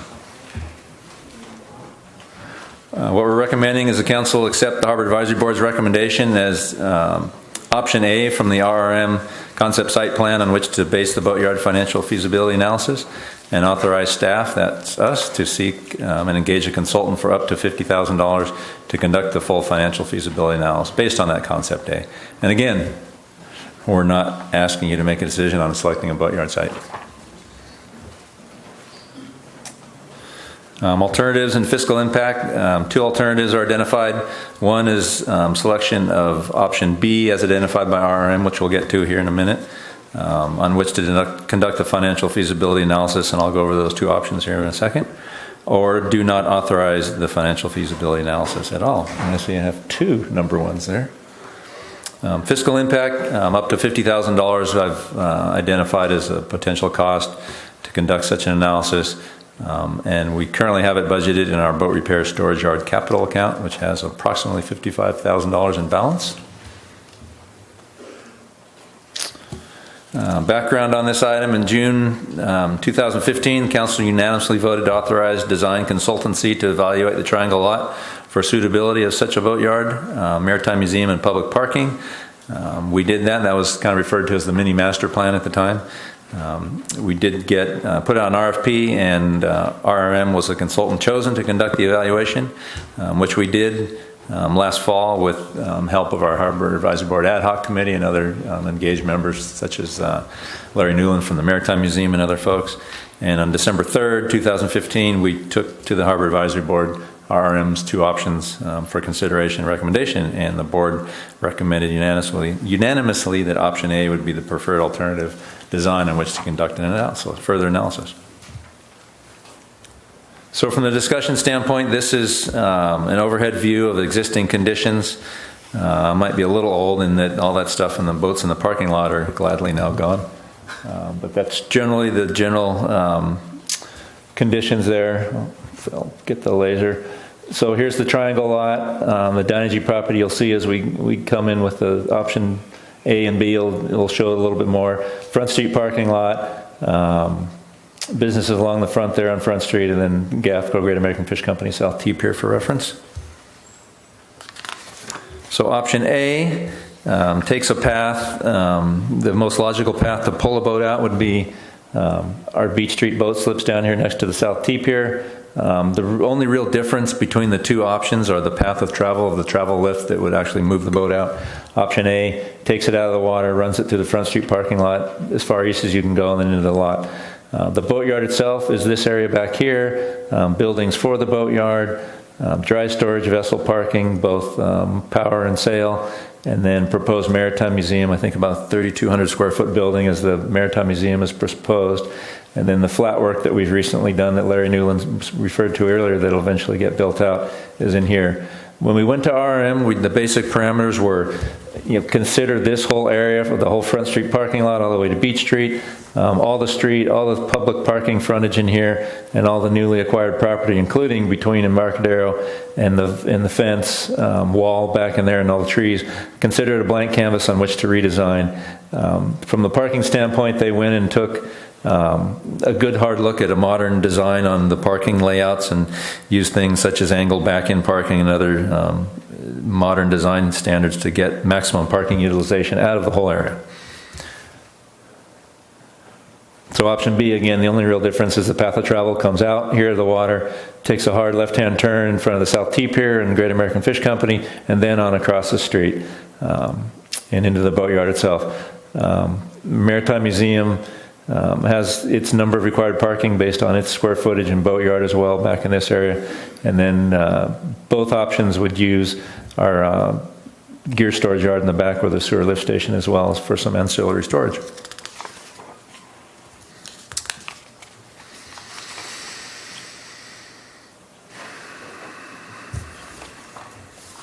Just make sure I'm hitting all my points here.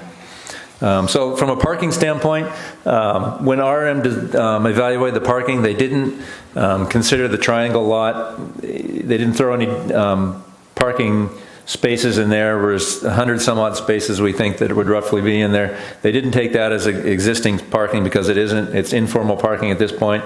But through the redesign and citing all these things, and as we know, when we went into this mini master plan, was to see if all these elements could potentially fit and what the parking excess would be. In the option A layout, am I on B right now? Yeah. On the option A layout, where you take the path of travel east and then through the parking lot, and then redesigning all this parking, you get a net gain of 37 public parking spaces. And then the option B layout, you get a net gain of, let's say 52 space gain. And that's chiefly or really exclusively because of the path of travel of the travel lift. For whatever reason, going in front of GAFCO becomes more efficient from a public parking standpoint. So those are pretty much the primary differences on the two options. So in conclusion, pursuing this boatyard has been a city council project for almost as long as I've been here. I remember this back in the early 90s. It's a city council goal for FY 15-16 and a goal objective for FY 16-17, in addition to being the Harbor Advisory Board's #1 goal and their #1 recommendation of the Morro Bay Fishing Community's sustainability plan, which we did a couple of years ago. Significant boatyard market demand does appear to exist here in Morro Bay, based on a March 2015 Lisa Wise consulting analysis that I think you saw late last year. And with the triangle lot identified as a potential, again, we're not trying to pin you down deciding a boatyard here, potential location for a full-service boatyard, the follow-on step of conducting this full financial feasibility analysis is warranted, is recommended by staff. I would intend, if approved, to go get with our Harbor Advisory Board ad hoc committee to help me with crafting our RFP for what our deliverables would be in that analysis, and then conducting that analysis and bringing it back to the Harbor Advisory Board for their input. So again, conducting this analysis, not committing the city to siting a boatyard. We're just recommending the follow-on step of seeing if this boatyard is financially viable. And then if it is, then we start looking at future next steps. And at some point, we'll be seeing what the Harbor Advisory Board would recommend and see what the community would recommend in terms of would this be the site we'd want it, or would we want to try and move it somewhere else? And with that, I'll open up to questions, comments. Great, Eric. I'll open it for questions. Matt, you want to start us off? Yeah, Eric, in terms of questions, if we make this recommendation tonight, what do you see the timeline? March is going to be pretty busy with going back to Washington, D.C. and other things. I'd see starting to put together the RFP in April, perhaps getting it out in April or May, early May, probably at least a 30-day soak. Push it into June. So we're looking at next summer for bringing something back. And with that, understanding what Harbor Board has advised, their recommendation is A. And with that, is there any question about Measure D? Have you heard any murmurings about Measure D coming up, being that this would be a big step for the Measure D property north of Beach Street? Has anything like that come up? There has been discussions about Measure D, both in the ad hoc committee and at the Harbor Advisory Board and the individual members. Obviously, Measure D is commercial and recreational dependent. I think you can make a pretty good argument that the commercial boats that would use it commercial fishing boats that would use a boatyard would lend a very significant element of commercial Measure D viability to it. But there's ancillary uses such as the dry storage and maybe sailboat launching, where the yacht club's advocating for sailboat type launching where masts are left up, where you currently can't do that, and encouraging that sort of use. So that would have to be something to be discussed at a future time. Also, in terms of tonnage for the lift, boat lift, did I forget what I heard? Was it 100 tons? Well, earlier when we did the Lisa Wise consulting study, there was talk of, hey, we want to maximize potential. Let's go to 100 tons to try and attract bigger boats. But that is a very small and select niche market that you've really got to focus on attracting those sort of folks, and probably not worth the time and cost pursuing. So 75 tons is where we're at now. And likewise, knowing that the Coast Guard has had a pretty big presence in Morro Bay for some time, would that size lift be appropriate for their boats that they have in town? Yeah, I would easily pick up their 2 boats. Okay, knowing that in terms of tying it together and so then with the usage of the triangle lot and whatnot north of Beach Street, then that would be a way of further tying in the maritime world, the Coast Guard, and fishing. Yeah, correct. Okay, thank you. That's all my questions. Christine? So a quick question for questions that may come up by members of the public after we make an action like this tonight, one way or the other. But this is just asking for deeper financial study. At some point, when this comes back, we'll have results, and then from there, decisions will be made, and then the neighbors will be engaged. Just talking a little bit about that, because I know we've heard from neighbors in this community about the boatyard. So just trying to figure out where does that fit into the process? Well, I think 2 scenarios I think will come back with this study is either it's going to show financial feasibility based on certain parameters in this general location or not. If it doesn't, we're pretty well, I would think, dead in the water unless we want to just go pouring money down a hole, which I don't think we do. If it does indicate viability, then I think we need to start plotting out sort of the future path on whether the city, and maybe we'll know more with the promenade and other sorts of things that may require some parking. I think at that point we start tying it together with that process and our general plan, local coastal plan update process, and see if we want to incorporate it into those elements. And then who knows, maybe some other property at the other end of Dynasty will make itself available in the meantime.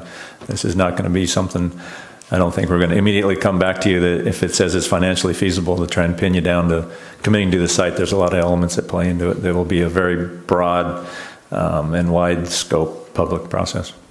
Okay, great. Thanks. That's my only question.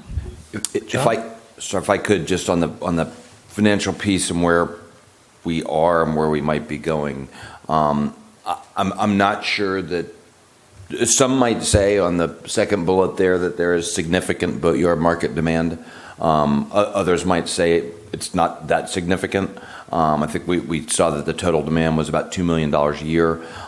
So where this is going, and that sounds like a significant amount of money until you consider how much it might take to build a boatyard. And so what this is going to do, this feasibility study, is do that analysis and say, based on the demand that's there and the cost to build and operate for somebody a boatyard, is it financially feasible? Is it the highest and best use for the property? And then and in that time, we will, as Eric said, there's also the potential that other property becomes available.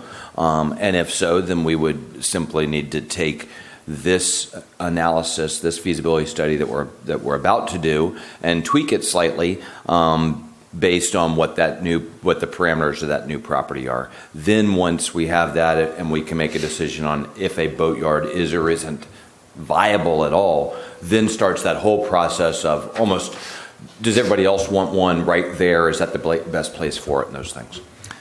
I'll do an add-on to that. In terms of the study itself, and a study was done in 1998 by Marshall Associates that showed that it wouldn't be financially feasible, but that was based on very different property acquisition costs and viability of those properties. One of the boats that was existing in that time is now gone and out of operation. The remaining boatyard is very limited in its capacity and what it can do. Different yard size and parameters. That was looking at not just a yard, but all sorts of marine retail and other facilities. and then probably increased demand just with more boating use now than there is then, and stricter environmental regulations that push people into boat yards more than doing they're in the water. So things have changed over the years, and that also factors into warranting looking at this all over again. And if I might, since Scott's not here, just remind you that there's a whole permitting environmental review process that will happen, and an environmental document that is a disclosure document to the public for this project. Okay, John? One question, Eric. My assumption would be that with regard to the RFP, you're not going to assume that the Lisa Weiss study was the revenue component for the feasibility study, but that would be repeated as part of a demand analysis? Yeah, great question. And I don't know that it would be absolutely repeated, but I think it would use the Lisa Wise as a springboard for data, as well as the old Marshall study, because it's still, although the numbers have changed, you can adjust for inflation in time.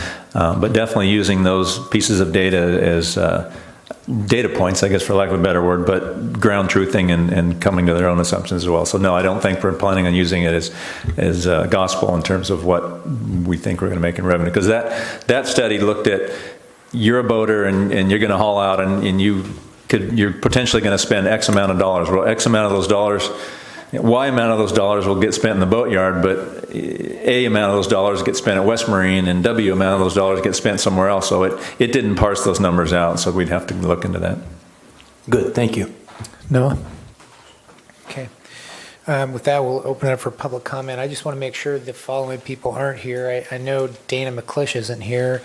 Jeremiah Bryan I don't see here, and Pandora Nash Carner I don't see. So that means I'll go to our other speaker slips. Terry Simmons. Still here. Come on up. Oh, this is what I came for. Cool. Mr. Mayor, Councilman, my name is Terry Simons. I am a lifetime recreational boater. I have 3 slips in Morro Bay and 3 sailboats. I just acquired a 40-foot boat in Marina del Rey, which I moved to the Channel Islands Boatyard to have substantial amount of work done, because there is nothing here. There's nothing in Avila Beach. It has been one of the frustrations of my life, living 50 years in this county, that there are no services available. And in fact, it's been horrifying to me. As a child, I watched boats being built down on the Embarcadero. There was a whole fleet of original oak ribbed and mahogany plank boats built right in Morro Bay, and they've disappeared over the world, but there's one still here. We need a marine facility. We need it for our fishermen. We need it for our recreational boaters. We've been promised one since 1990. Please move this forward. Okay, now, here's my real suggestion. Why do you want to spend $50,000 on a feasibility analysis to decide whether this is feasible?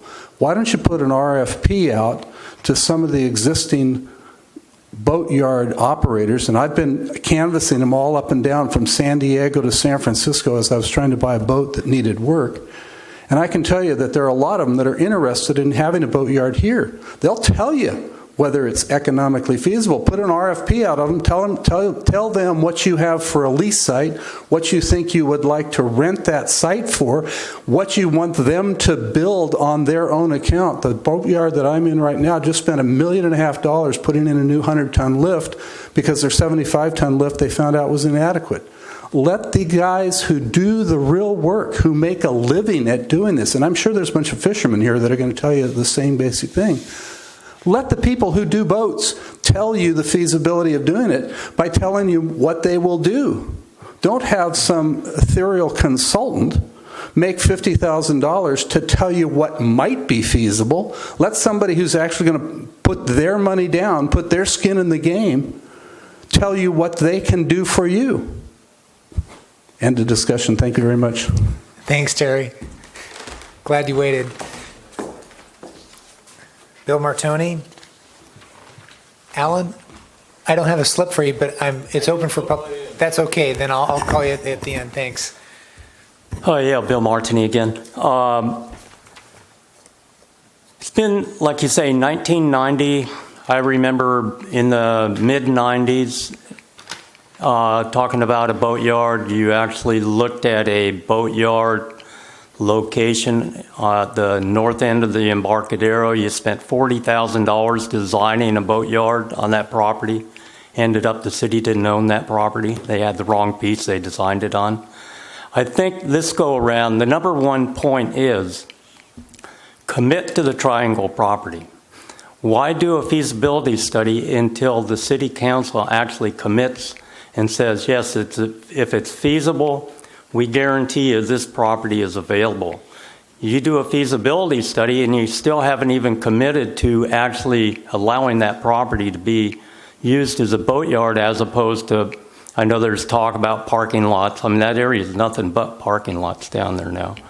The boatyard next to us at the cannery property, the little mom and pop boatyard, has been under operating for about, well, forever. It doesn't meet specs. It's, everything's been going in the bay. Our soil is hot. And yet, if that closes down, you have no boatyard. So, I mean, you either commit to the land now before going any further, because if you do all these studies or all this feasibility and you haven't committed to a portion or all of that property, then it's for naught. And I don't know of another location. The one thing you can think about is your T-pier, the South T-pier. If need be, in Santa Barbara, they go across a structure like your South T-pier with their travel lift. You can actually use your existing South T-pier, beef it up, go out there, cut a notch out of it, or have a lift where you could actually use the T-pier itself. Just buy a travel lift. You can get them anywhere from 25 grand to 100 grand used. Run it across, pave a little bit of the Triangle parking lot, and you don't have to spend $3 to $5 million for a few $100,000, or like the previous man mentioned, let the actual person that's going to be operating the boatyard build it and see if it's feasible, because it's more than just the economics. Morro Bay needs a boatyard, and your existing boatyard is underperforming when it comes to the the lift they have is inadequate, and the pollution is going in the bay, and it's going to probably not be operating too much longer. So again, make the commitment on that piece of property or not go forward. Thanks. Thanks, Bill. Alan, thanks for waiting.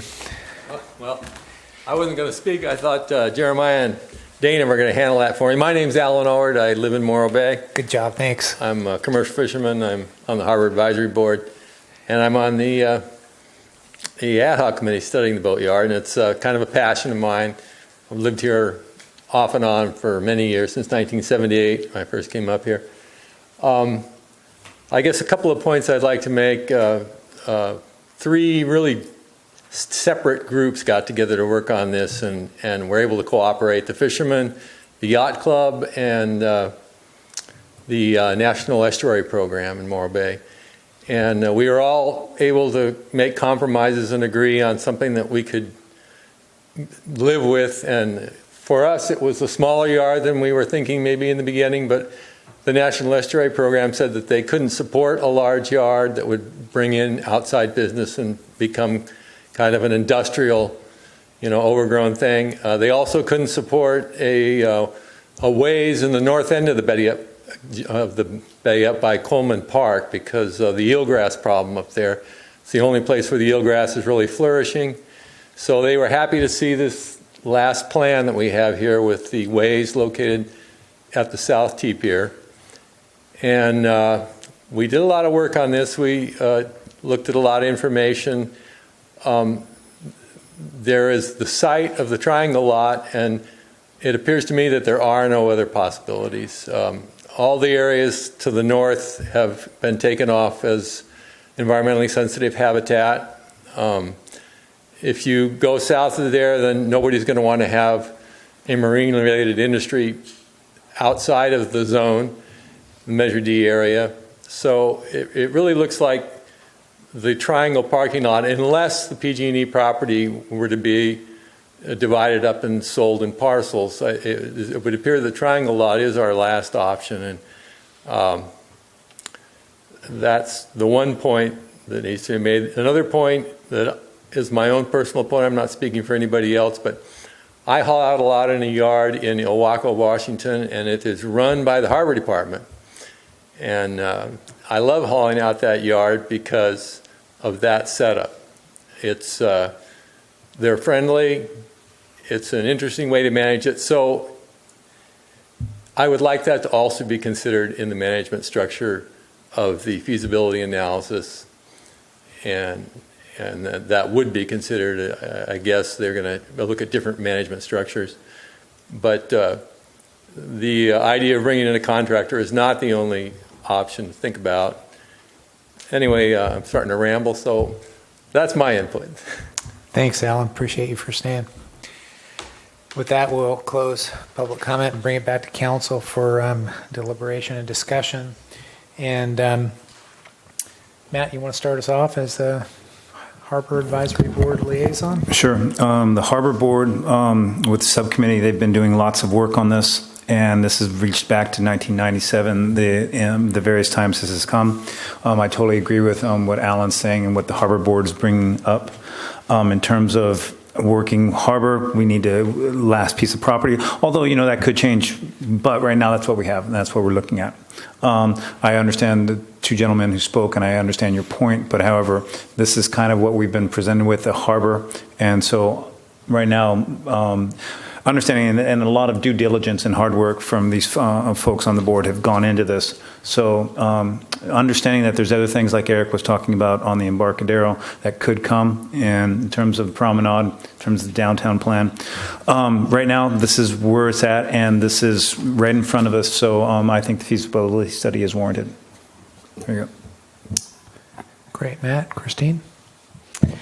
Oh, actually, I just wanted to maybe give staff a chance to respond to the idea of why not RFP it now and instead. I think that's, definitely something interesting that is worthy of a response. So why not just RFP it and see what the market will bear? And why are we going this way instead of doing that? I'll start and turn over to Eric. We might disagree. Who knows? But I think it's a really interesting idea. So sometimes we start down a path and just say that's the right path to go. And so I think for over a year, certainly for over a year, the path has been do a market analysis, then do a feasibility study. At least I haven't been involved in any conversations that said, why are we doing that? Why don't we just do an RFP and see what we get back and say, here's the plot of land and give us your best assessment. So what we might be able to do is craft something here. I mean, in fact, you've already stated in your objectives this year to go through this process. So as I think we actually, I'm not sure if we said it in the staff report, but it wasn't essential that we bring this to you tonight. We just, because you've previously said to do this. So should you give us that direction, we could go this route. We could develop an RFP, put the RFP out there, and if we don't get any responses or no appropriate responses, then we could do a feasibility analysis. But it might be a nice step to see what we get and what's out there. I guess that's a long way of saying, we never thought of it. And I'll add, I'm not going to disagree with my esteemed boss over there, but I will say the ad hoc committee has worked and spoken pretty much at length with a couple boatyard owners, one being Damien Hurst down at the Santa Barbara Boatyard. So they are interested. They have given us input. Nobody, I don't think, has gone to the length of saying, yes, I'll come operate it based on these parameters, but we have done that. We can certainly, it is an interesting idea. It's not something we haven't thought of, but it's certainly something we could pursue on an informal or even semi-formal basis.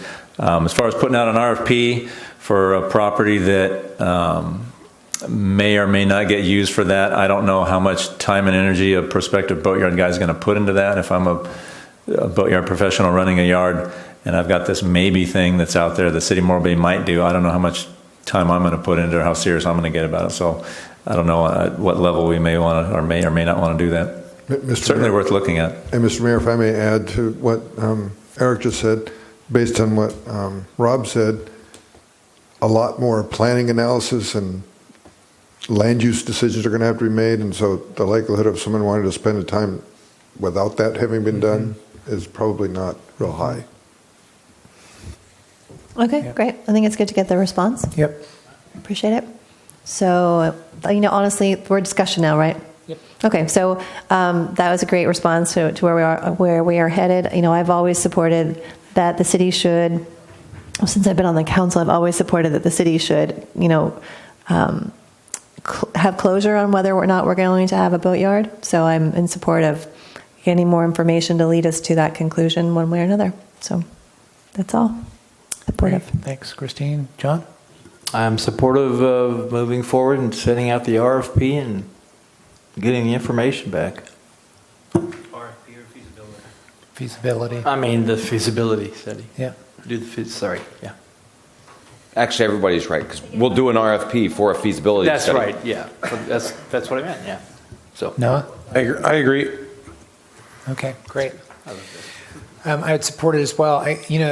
Coming back to just one more question, though, on the concept here, I just want to make sure that, given some of our discussion that we've had tonight on neighbors, and I know, Noah, you mentioned that as well, at some point we're talking about a feasibility study, but until we get that back, then we're going to start talking about some other decisions, land use, and Rob, kind of designing elements. So maybe you could talk a little bit as far as timing when this stuff comes out, because, I look at the plaza and stuff on here, and, what kind of outreach have we had with some of those folks down there, down on Front Street. So, those are just some of the questions. As far as timing goes on something like this. Question for me or for Eric? I'm not. Rob, I just timing on some of the. Sorry.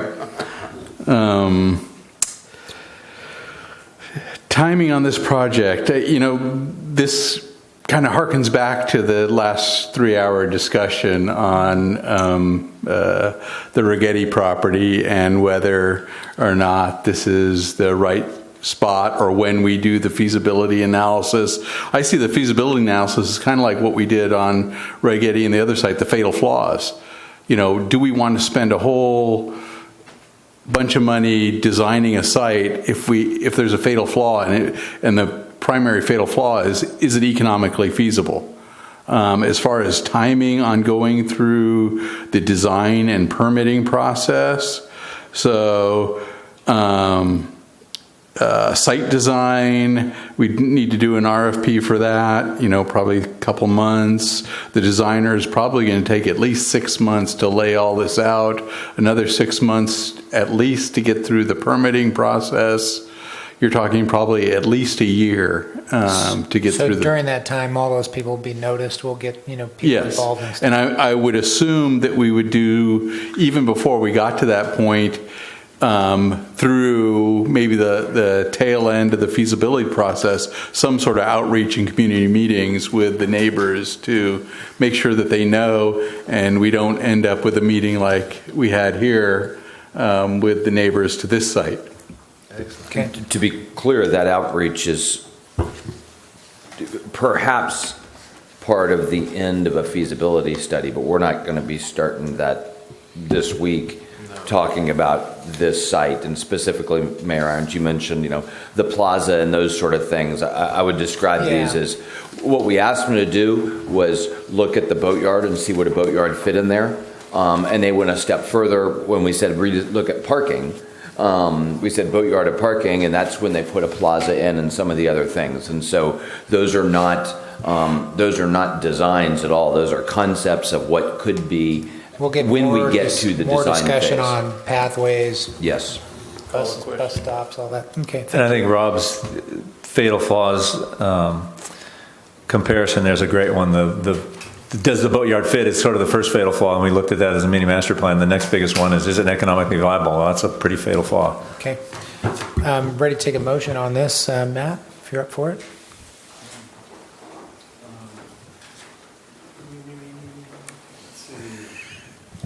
Make a motion. Where are we?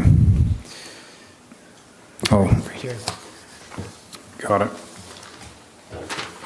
Oops.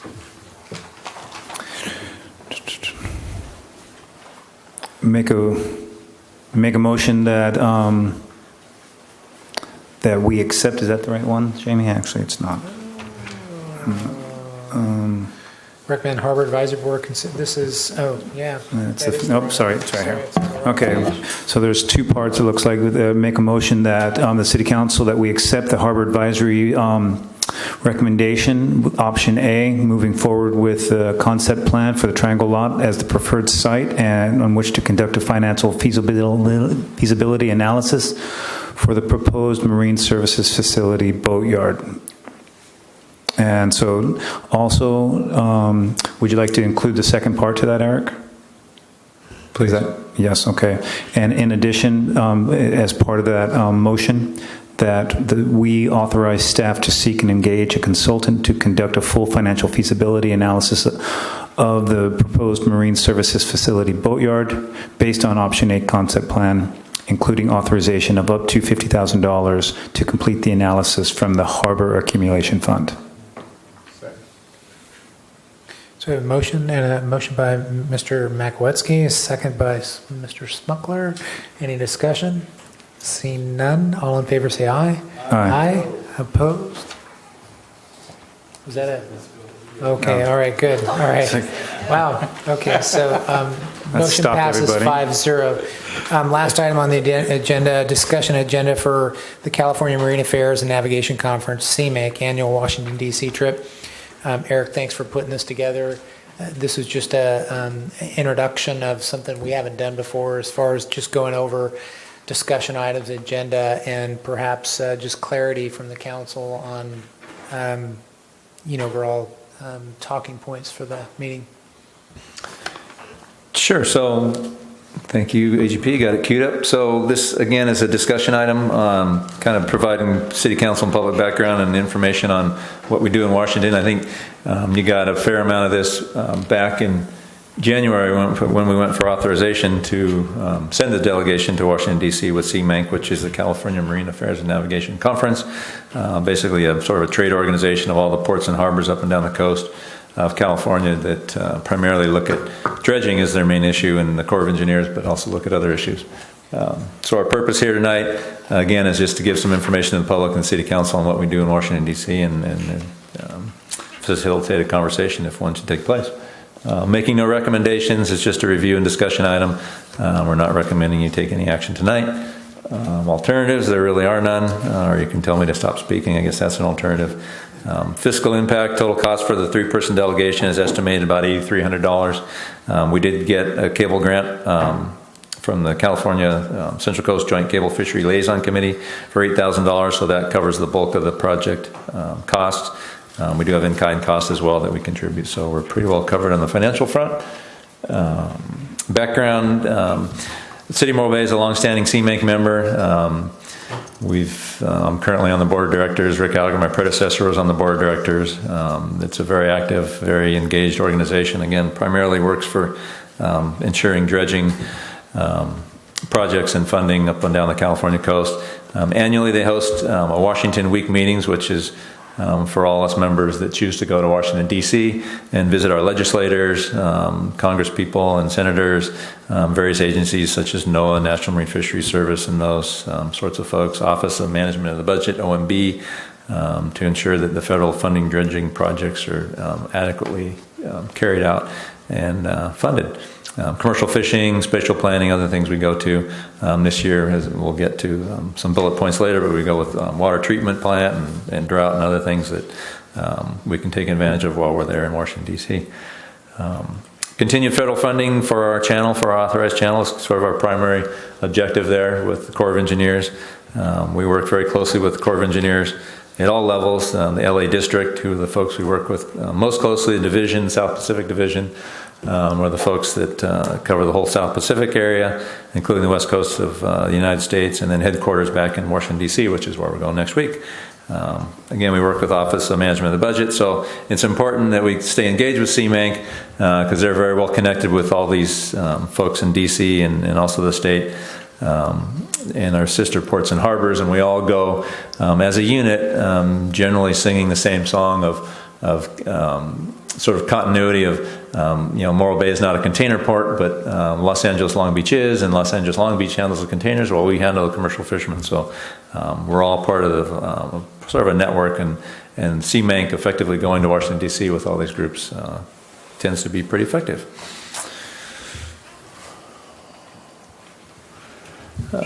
While in D.C., there's sort of two paths we take. One is with the larger CMANC group, with an agenda set up by CMANC and our lobbyists there in D.C., where we go en masse to different places.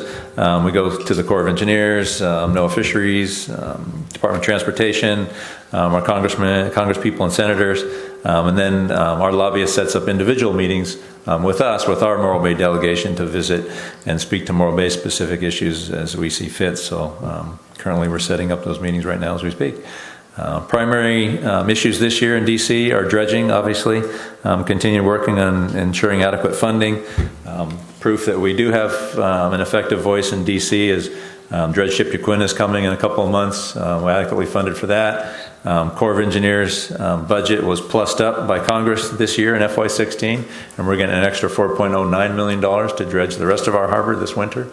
And then the President's budget has $4.9 million, or $4.4 million earmarked for next year, which is more than adequate for the Yaquina. So we're getting plenty of money over the next year and a half, 2 years. And I think it's largely due to our efforts in Washington, D.C., and our close relationship with D.C. and our folks and our congresspeople, one of which we saw tonight. Fisheries is the next item on the agenda. Meeting with NOAA fisheries staff on issues primarily right now with our quota fund and the problems with the observer program and what the hurt it's sort of putting on our access to the quota and trawl fisheries. So we'll be trying to visit with NOAA folks back in D.C. on that. Marine sanctuaries are another issue that we've been meeting with NOAA for the past couple of years on. Information gathering on one hand, and then also bringing our concerns about effects on commercial fishing on working ports and harbors. We'll be trying to meet with NOAA staffers for that. And most recently, in the last couple of years, I run a reclamation facility and desalinization, seeking grant and other funding opportunities, as well as meeting environmental folks and Council on Environmental Quality to discuss policy and guidance and other issues, EPA, regulatory, and other germane topics to our treatment plant and our water issues. In conclusion, we think going to Washington, D.C., although somewhat expensive, we've again been graciously granted grant money by the Cable Committee to get us there. But it's really our most effective way for Morro Bay to maintain those important relationships in Washington, D.C. and with the Corps. Working with our Corps folks becomes all that more important in Washington, D.C. when like General Toy, for example, he was Los Angeles District Commander. He's now at the South Pacific Division level, so he's now Brigadier General. So we keep those relationships going, and in the end, it really ends up ensuring that we get our funding and those messages are heard up and down the Corps chain of command. Again, it's we got plussed up with funding. We got adequate funding, so I think that's proof that we are making a difference, and it is an effective way of spending our time and money. And we will continue to engage with CMANC and continue to go to Washington, D.C. and provide that link to getting our harbor dredged. Great, Eric. Thanks for that report. And with that, any questions from council? You want to go to public comment and then come back for comments? No, I had a question. Okay, question. Yeah. Mr. Buckingham, would it be feasible to do, while you're going to DC, I assume, and while you're there, to do a mini version presentation of all things Morro Bay, the economic presentation that you've been doing to groups while you're there, carve out some time with any of the key legislators? I know you're there specifically for this issue, which I support and think is a great idea, But again, on their turf, it's great for them to see your presentation on the economic stuff that's going on here. So just a suggestion. Thank you. If there's time, we'll do it. It's a great idea. Yeah. Okay. No questions. We'll open it for public comment. Anybody like to speak to this? Seeing none, we'll close public comment, bring it back for discussion and conclusion of tonight's meeting. Eric, thanks for putting this together, and I know I agendized this. Primarily, it's great information. I know we sometimes download following the trip, but this was great to see it this way, and also gives the council a sense of what the communications are. As a representative for the city and council, it's nice to be able to ensure that, hey, the message is consistent with the rest of council, and you can see by some of the letters that we had in 2015 where those are. In consideration of the marine sanctuary issue, our resolution is unchanged, but I think I speak to the general feelings from the council, based on these letters. So you just want to be cognizant of that. Those are all my comments on it. And any following comments? Seeing none? No? Okay, great. Eric, thanks very much. And we'll move on to the next item. And the next item is a declaration of future agenda items. Any future agenda items? Seeing none, we'll adjourn the meeting. Yeah.